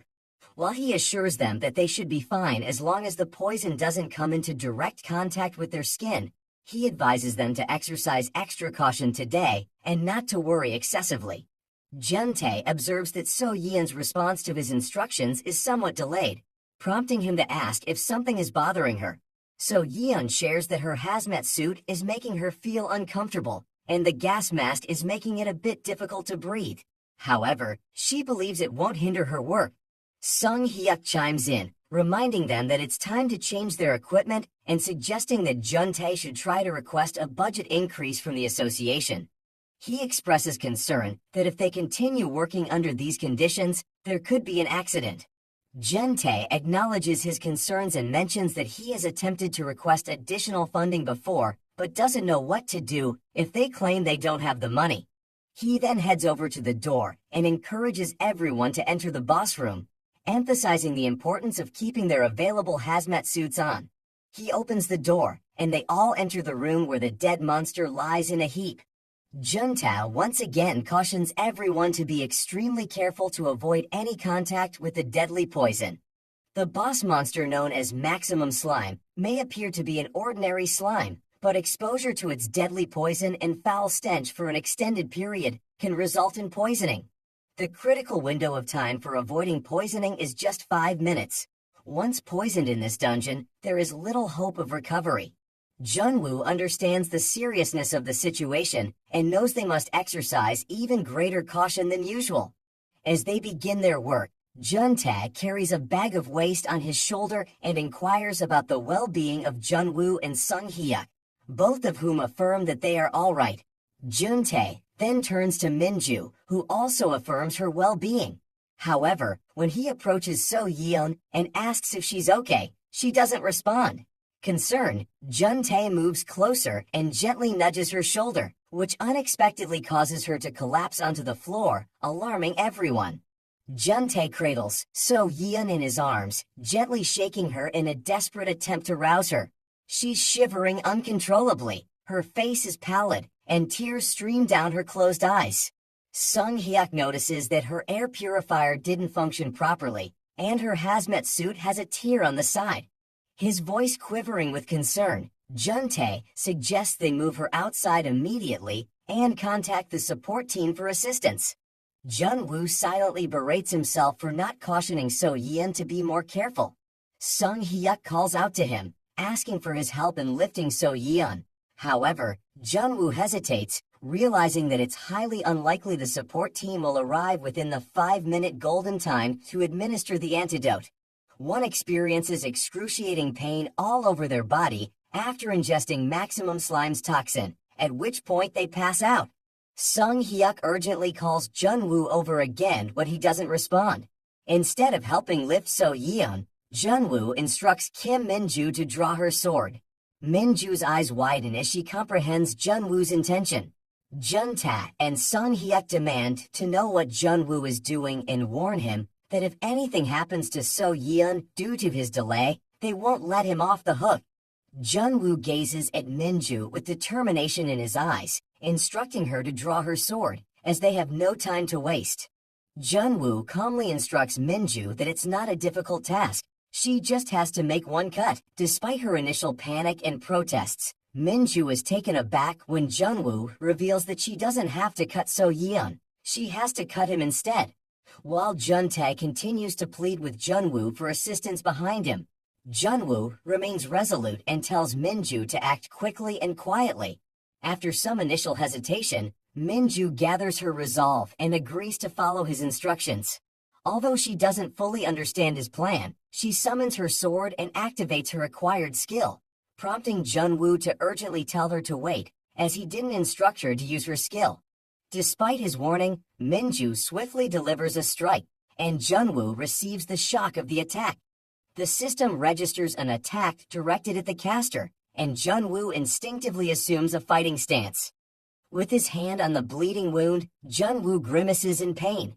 He briefly glances over his shoulder at Jun-tae and informs him that he will carry So-yeon to the support team and meet the others there.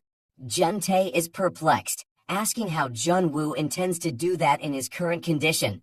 He points out that reaching the support team from their location would take at least 30 minutes, even by taxi. However, before Jun-tae can make sense of the situation, Jun-Woo has already shouldered So-yeon and taken off, wasting no time.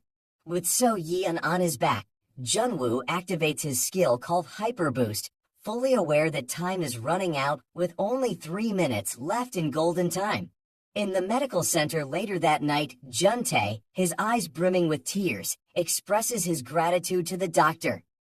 The doctor reassures him that, despite So-yeon being in critical condition, bringing her within the golden time saved her life. He advises them to check on her progress and then proceed inside. Jun-tae sincerely thanks the doctor for the life-saving care. The doctor notices Jun-Woo, who steps forward and introduces himself. However, the doctor's response is rather casual, reminding Jun-Woo to stop by the hospital reception to pay for his stitches. This irritates Jun-Woo, but he holds back any further comment. When they visit So-yeon in her room, she greets them with a sheepish smile while they wear solemn expressions. Jun-tae sternly reproaches her, emphasizing that if something was wrong, she should have communicated it clearly. She nervously apologizes, and Sung-hyuk curses under his breath, questioning the age and condition of the equipment, particularly the hazmat suit tear and the broken air purifier. Jun-tae scolds Sung-hyuk for his cursing, but Sung-hyuk remains disgruntled, venting his frustration about the cleaner's gear not being changed for more than half a year when a single word from a hunter leads to the replacement of all their equipment. When Jun-tae gestures at Minju, who's standing right beside them, he quickly corrects himself, clarifying that he's not blaming the hunters, to which Minju reassures him that it's okay. Jun-tae turns his attention to So-yeon and suggests that she should take this opportunity to rest and recover. He assures her that he will look into the industrial accident and handle the situation. Surprising both Jun-ta and So Yeon, Jun-Woo suddenly walks away. So Yeon asks him where he's going, and he replies that he needs to get some fresh air. As Jun-Woo walks out of the hospital room and down the hallway, he reflects on the situation. So Yeon had suffered an accident on the job due to old equipment, and Jun-Woo realizes that this turn of events has worked out better than he initially thought. It's the perfect timing to suggest a budget expansion, which happens to be the unlock condition for the Hellfire skill. By using this accident to provoke the association, they will have no option but to provide support for the sake of their image. If he unlocks this skill as well, he will already have 2 skills under his belt, and it won't be long before he can lead the cleaning team. Meanwhile, in the hospital room, So Yeon expresses her concern about Jun-Woo, noting that he didn't look well and wondering if something was wrong. Jun-ta, however, assures her that Jun-Woo is probably feeling angry. So Yeon thinks it's because she caused too much trouble, but Jun-tae corrects her, explaining that Jun-Woo is the kind of person who cares deeply about his colleagues, and there's more to it than meets the eye.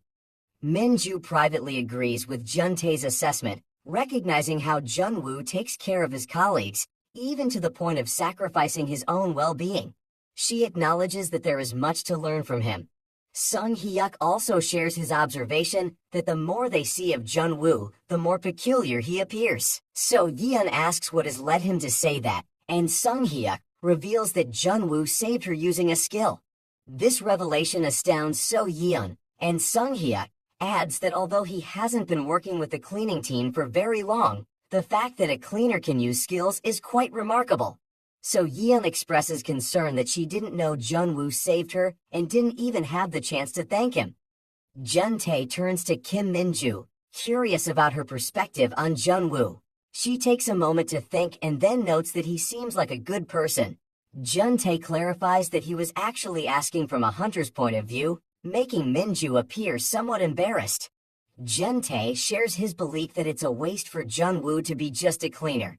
He recognizes that Jun-Woo possesses extensive knowledge of dungeon raid tactics and monster information, surpassing most hunters in that regard. Minju asks if he's suggesting that Jun-Woo should switch departments and join the operations team. Jun-tae acknowledges that transitioning departments would indeed be challenging, but he believes it could benefit Jun-Woo. Minju agrees, emphasizing that Jun-Woo's experience and skills surpass those of most hunters. However, the issue lies in the fact that he is currently a member of the cleaning team. This statement offends Sung Hyuk, and Jun-tae tries to calm him down, explaining that Minju isn't suggesting that the cleaning team is incapable of advancement. Minju calmly clarifies her point, stating that it's actually the opposite. She points out that even as a B-rank hunter, she can't accurately gauge Jun-Woo's true skill level. After all, he would have the best understanding of his own abilities. However, he deliberately chose to be a part of the cleaning team. Jun-tae inquires if she means to say that Jun-Woo genuinely wanted to do this type of work. Minju agrees, explaining that she can't think of any other reason. Sung Hyuk is still puzzled as to why someone with exceptional skills would choose to do such menial labor. Minju offers her hypothesis, suggesting that Jun-Woo possesses incredible abilities but prefers not to become entangled in the hierarchy of the association or the world of hunters. Instead, he may have found a sense of camaraderie and purpose within the cleaning team. Minju's words have a profound impact on all 3 of them, and Jun-tae recognizes that if Jun-Woo's true intentions align with her hypothesis, then they should respect his choice. He decides not to bring up the idea of Jun-Woo switching departments again. Sung Hyuk, on the other hand, finds it hard to believe that Jun-Woo holds them in such high regard. However, a thought suddenly occurs to him. He suggests that if Jun-Woo truly values his comrades, then he might have gone to the association to address the accident at this moment.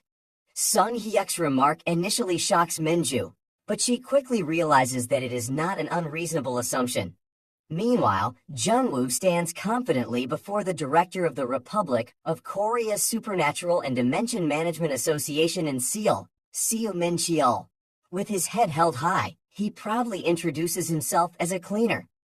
Jun-Woo stands his ground, determined to make his case to Director Seo Min-cheol. He has asked for an increase in the budget for the cleaning team, and he's not backing down. Director Seo Min-cheol is a powerful figure within the SEAL branch of the Republic of Korea's Supernatural and Dimension Management Association, and his followers have a strong influence on the organization. He takes a moment to consider Jun-Woo's request. Seo Min-cheol suggests that Jun-Woo should have taken this matter to the management department, as it's not typical for a cleaner to come directly to the director, especially not a regular worker like Jun-Woo. However, Jun-Woo confidently explains that the standard approach of targeting the boss and ignoring the minions isn't always the most efficient method. Unfazed by the director's condescending tone, Jun-Woo maintains his composure.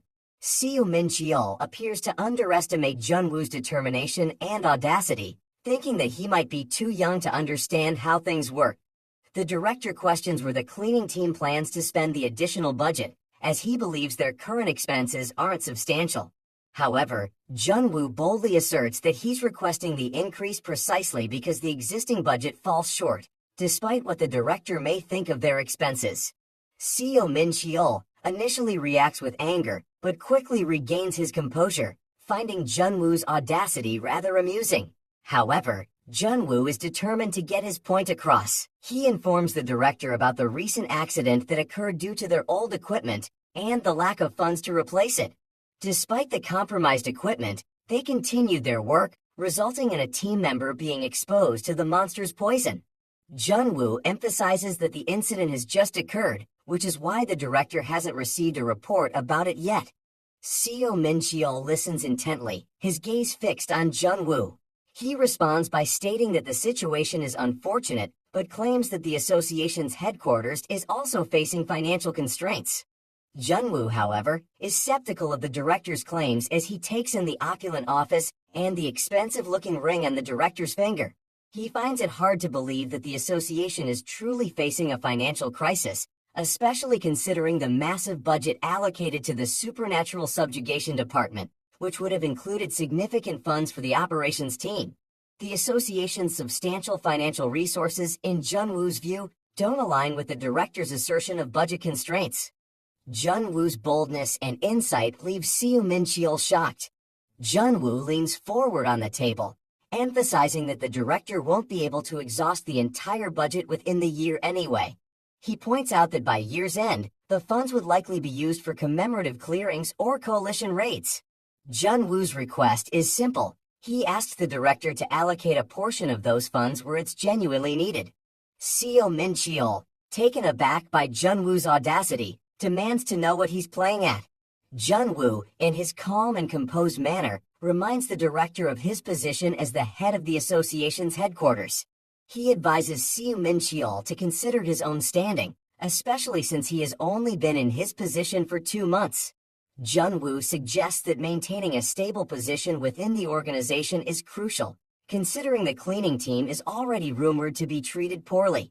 He implies that it wouldn't bode well for the association if citizens were to discover that accidents occurred due to an insufficient budget for essential equipment. Seo Min-cheol, growing increasingly agitated, questions if Jun-Woo is attempting to threaten him. Jun-Woo nonchalantly shrugs, clarifying that he is merely stating the truth. Despite his irritation, the director nods, acknowledging Jun-Woo's perspective. He asks Jun-Woo how much he wants the budget increased by. Jun-Woo, unfazed, replies that the director can raise it as much as he deems necessary. Jun-Woo does not specify a particular amount since the condition for skill unlock only mentions budget expansion. Whether it's 10 won or 100 won, as long as there's an increase, it suits him just fine. With this thought, he begins to turn, assuming the conversation has concluded. However, before he can take his leave, the director calls him out and causes him to stop. He glances back, and to his surprise, the director asks him whether he knows the hunter, Kim Minju. Puzzled, Jun-Woo inquires about the reason behind this query, causing Seo Min-cheol to deduce that he is indeed acquainted with Kim Minju. His interest is piqued, and he assures Jun-Woo that he will thoroughly assess the budget expansion and get in touch with him soon. As he exits the room, Jun-Woo is left in a state of confusion, wondering why Kim Minju's name was brought into the conversation. Once Jun-Woo has left, the director reaches for the intercom, initiating communication with someone on the other end, identified as Soo-young. He proceeds to inform Soo-young about the recent visitor, the same individual Kim Minju had mentioned earlier as her swordsmanship instructor, the cleaner who had just been there. Soo-young's response is laced with disbelief as he questions how a mere cleaner could have the audacity to meet with the director. However, Seo Min-cheol realizes that Jun-Woo isn't just any cleaner. While he can't be certain, Jun-Woo seems to possess inside knowledge, suggesting some affiliation with the association. Seo Min-cheol proceeds to share that Jun-Woo's proposal revolved around expanding the cleaning team's budget, but he suspects there's more to Jun-Woo's motives than meets the eye. Soo-young counters by pointing out that Jun-Woo is still a part of the cleaning team. He hints at plans to teach him and the team a lesson, his expression turning malevolent, and his eyes reflecting a sinister determination. He declares his intention to make them bow to their superiors. The following day, outside the dungeon gate, Jun-tat anxiously gazes at a paper in his hand, which happens to be a notice of disciplinary action. Sung Hyuk expresses his frustration, cursing out loudly and seeking Minju's opinion on the matter. But the contents of the notice have surprised her as well. The notice states that Mun So-yeon's disciplinary action is due to a violation of the prohibition against multiple employment. The incident has been attributed to the accumulation of fatigue resulting from her juggling multiple jobs. Jun-tae further points out that all claims related to the industrial accident and compensation have been summarily dismissed. The notice attributes the accident to personal negligence and cites a lack of evidence to support claims that the equipment was old. Jun-Woo can't help but curse in frustration, but So-yeon offers him reassurance, urging him not to worry too much since she genuinely feels fine. She regards the disciplinary action as more of a warning, and she confesses that she hadn't held high expectations to begin with. Jun-Woo remains silent, his primary concern centered on his skill unlocking, overshadowing everything else. Sung Hyuk takes this moment to express that he now sees Jun-Woo in a new light, with Jun-tat and Minju chiming in as well. They commend him for taking the initiative to meet with the director on their behalf, even though his demands weren't met. They acknowledge that his intentions were clear, although the outcome wasn't as expected. Jun-Woo can't help but feel vexed and lets out an inward groan, perplexed by how they've misinterpreted his actions. Taking the lead as they head toward the gate, Jun-tae suggests they appreciate Jun-Woo's goodwill and continue to work hard. He also reminds So-yeon not to overexert herself. No matter how Jun-Woo contemplates the situation, it remains strange to him. He hadn't demanded a substantial sum of money or pursued compensation aggressively. The idea of superiors taking such extreme measures over someone holding multiple jobs leaves him wondering if there might be some hidden reason behind their actions. At that moment, a realization dawns upon Minju, causing her to consider that this predicament may be because of her. Jun-Woo turns towards her, his expression inquiring. She recounts a recent conversation she had with the captain during her break, where she discussed the cleaning team. The captain, who seemed to belong to an older generation, appeared to view the team in a negative light. She speculates that his attitude might be the reason behind the disciplinary actions against them. Concerned, Jun-Woo urgently requests the name of her team's captain. Minju identifies him as Soo-young, the captain of Control Team 1, and inquires if Jun-Woo knows him. Lee Soo-young is known as a representative figure within the Seo Min-cheol line. Despite a lack of personal talent, he attained the position of Control Team 1's captain through connections and has since exhibited an abuse of power. Jun-Woo quickly comprehends the situation and realizes why this is happening. He calls out to Jun-ta and reveals his intention to take leave today. Meanwhile, in Seoul, near Seotro-gu Samseong Station, a couple strolls together, discussing their dinner plans. Suddenly, a deafening explosion shatters the calm, and a dungeon gate materializes, throwing the surrounding crowd into a state of chaos and panic. Frantic voices implore each other to report the incident to the association. Amidst the chaos, Jun-Woo stands unfazed, wearing a smile as he gazes upon the unfolding scene.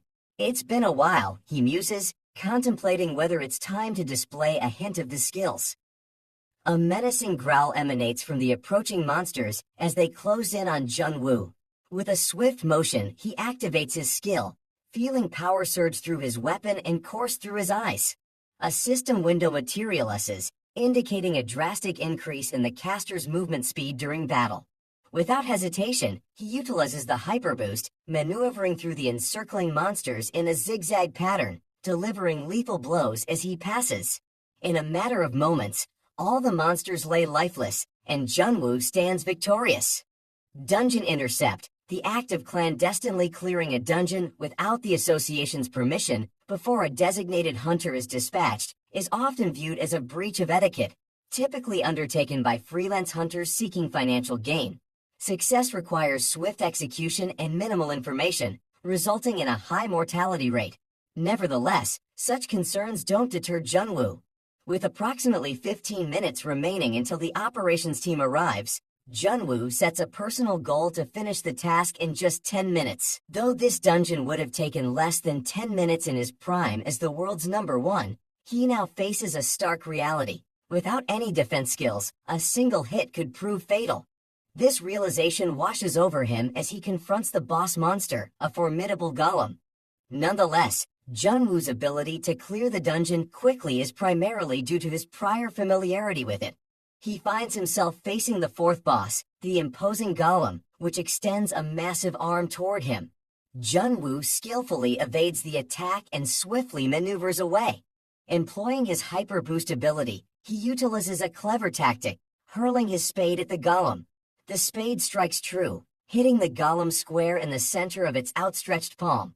He receives prompt notification from a system window that attacking weak points causes damage to increase by a startling 3,000%. Subsequently, Jun-Woo's single counter-strike triggers a tremendous, far-reaching impact, and in the next instant, an explosion ensues. Perched atop the lifeless golem's body, Jun-Woo begins mentally counting the dungeons he has cleared, including the Metallic Boar Dungeon, the Junior Succubus Dungeon, the Soul Devil Dungeon, and the Dimension Ant Dungeon. His track record is impressive, especially considering that on average, a hunter from the operations team clears only 3 to 4 dungeons per week. However, the profitability of lower-level dungeons is relatively modest.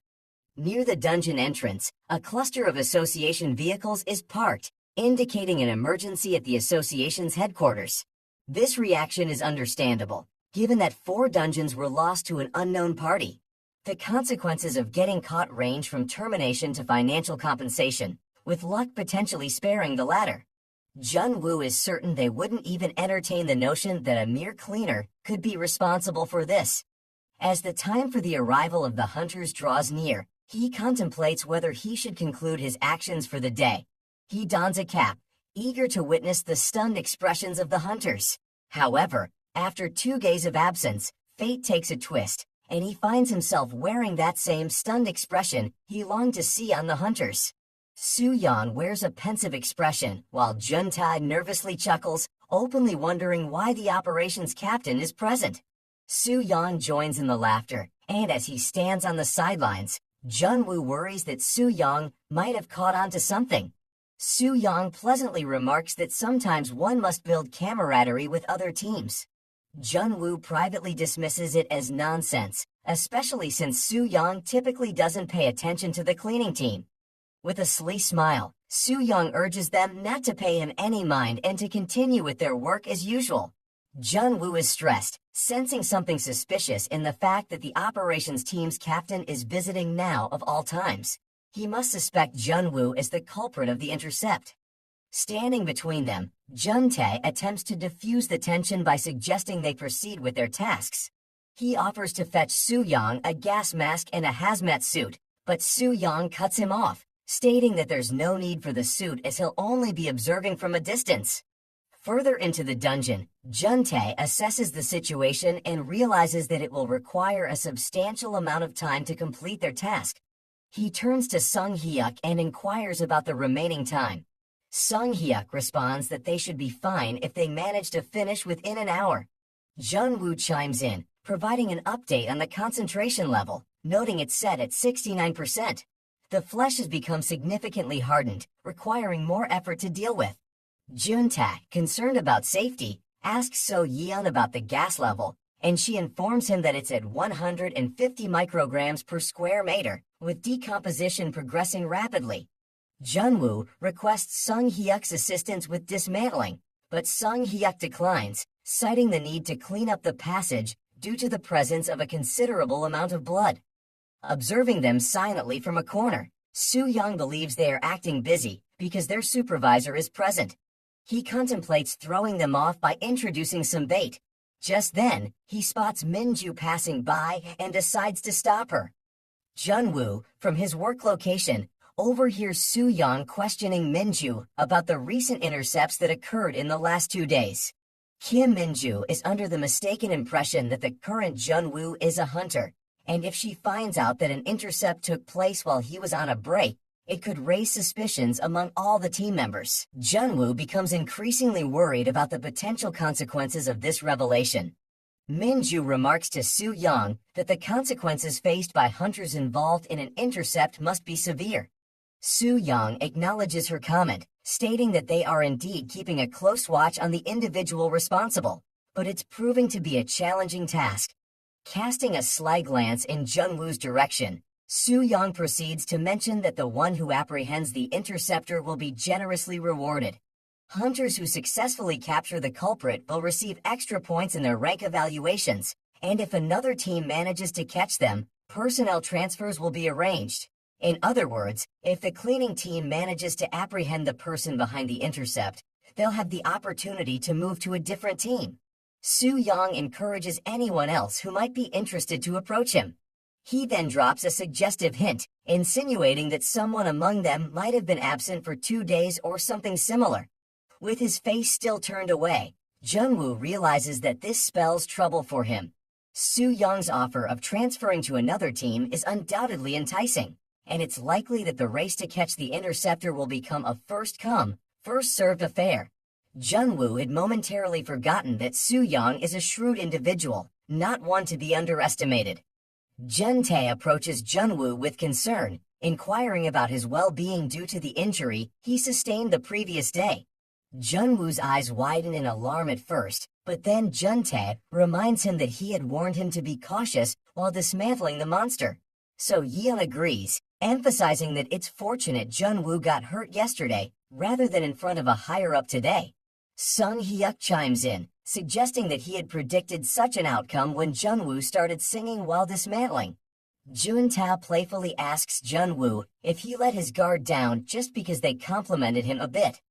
Jun-tae then turns to Soo-young with a sheepish smile, implying that Soo-young had an excellent proposal in mind, but there is no one suspicious among them.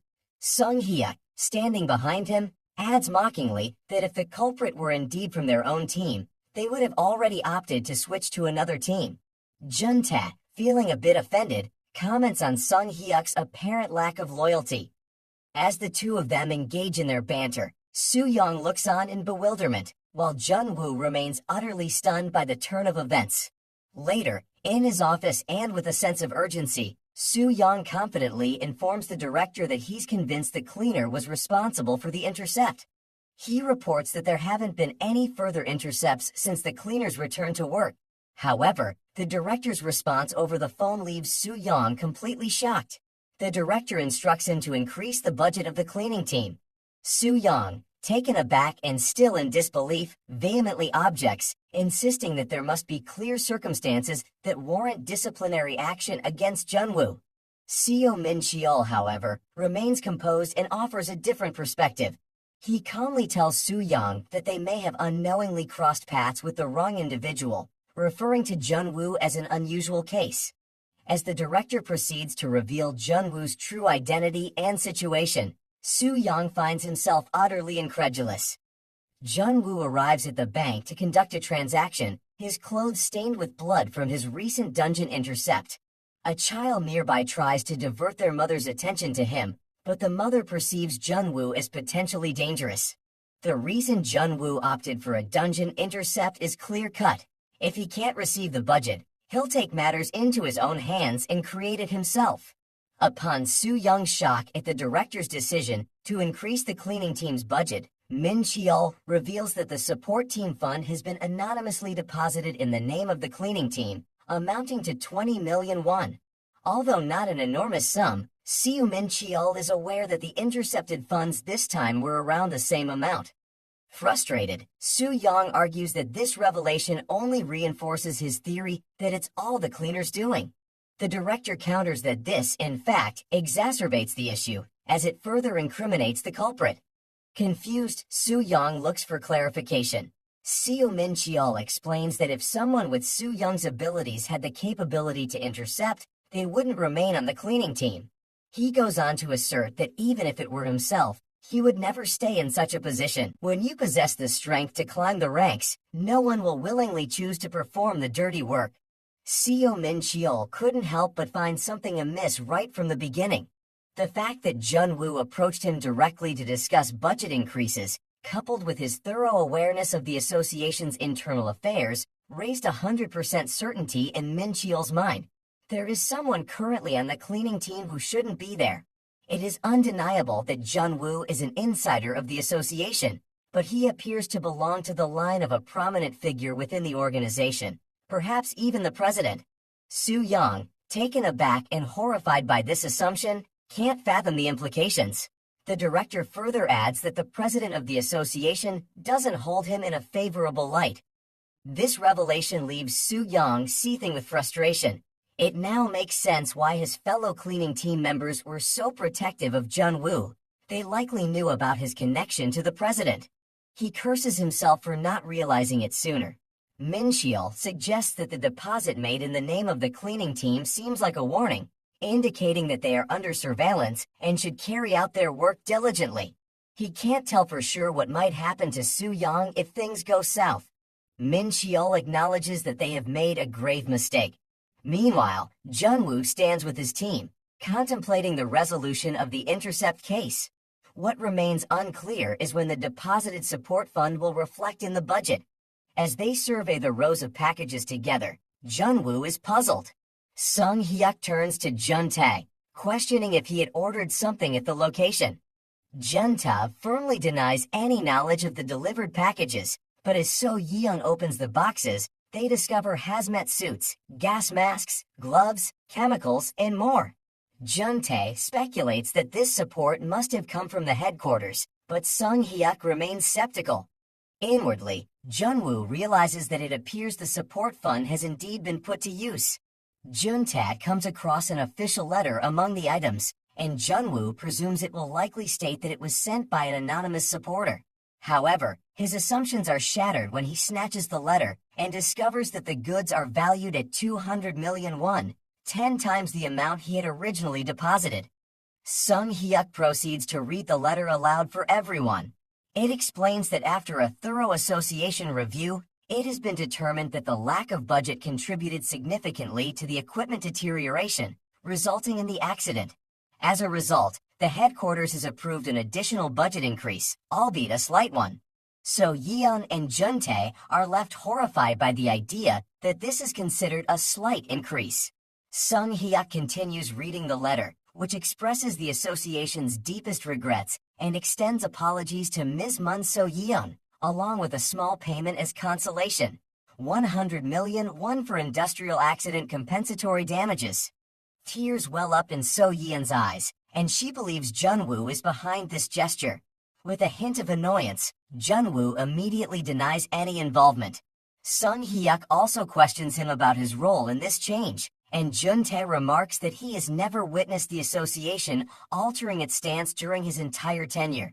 Jun-Woo, feeling uneasy, vehemently denies any responsibility, asserting that there's no way the headquarters would change its position. When Jun-tae stresses that it has indeed happened and there's no need to know who is responsible for it, Jun-Woo can only feel helplessly exasperated, and the rest of the team agrees. Jun-tae suggests moving all the boxes to the office, prompting Jun-Woo to question if they even have an office. Jun-tae sheepishly admits they do have one, but the problem is that it's essentially useless. Minju inquires about the location of the office, and when Jun-tae appears puzzled, she pleasantly offers to assist Jun-Woo in moving the boxes while the rest of the team can leave for the day. Jun-Woo is perplexed, and Jun-tae insists that they will move the boxes together. Minju reiterates her determination to leave it to the two of them. Later in the day, as Jun-Woo is in the process of moving the boxes, a system window suddenly opens.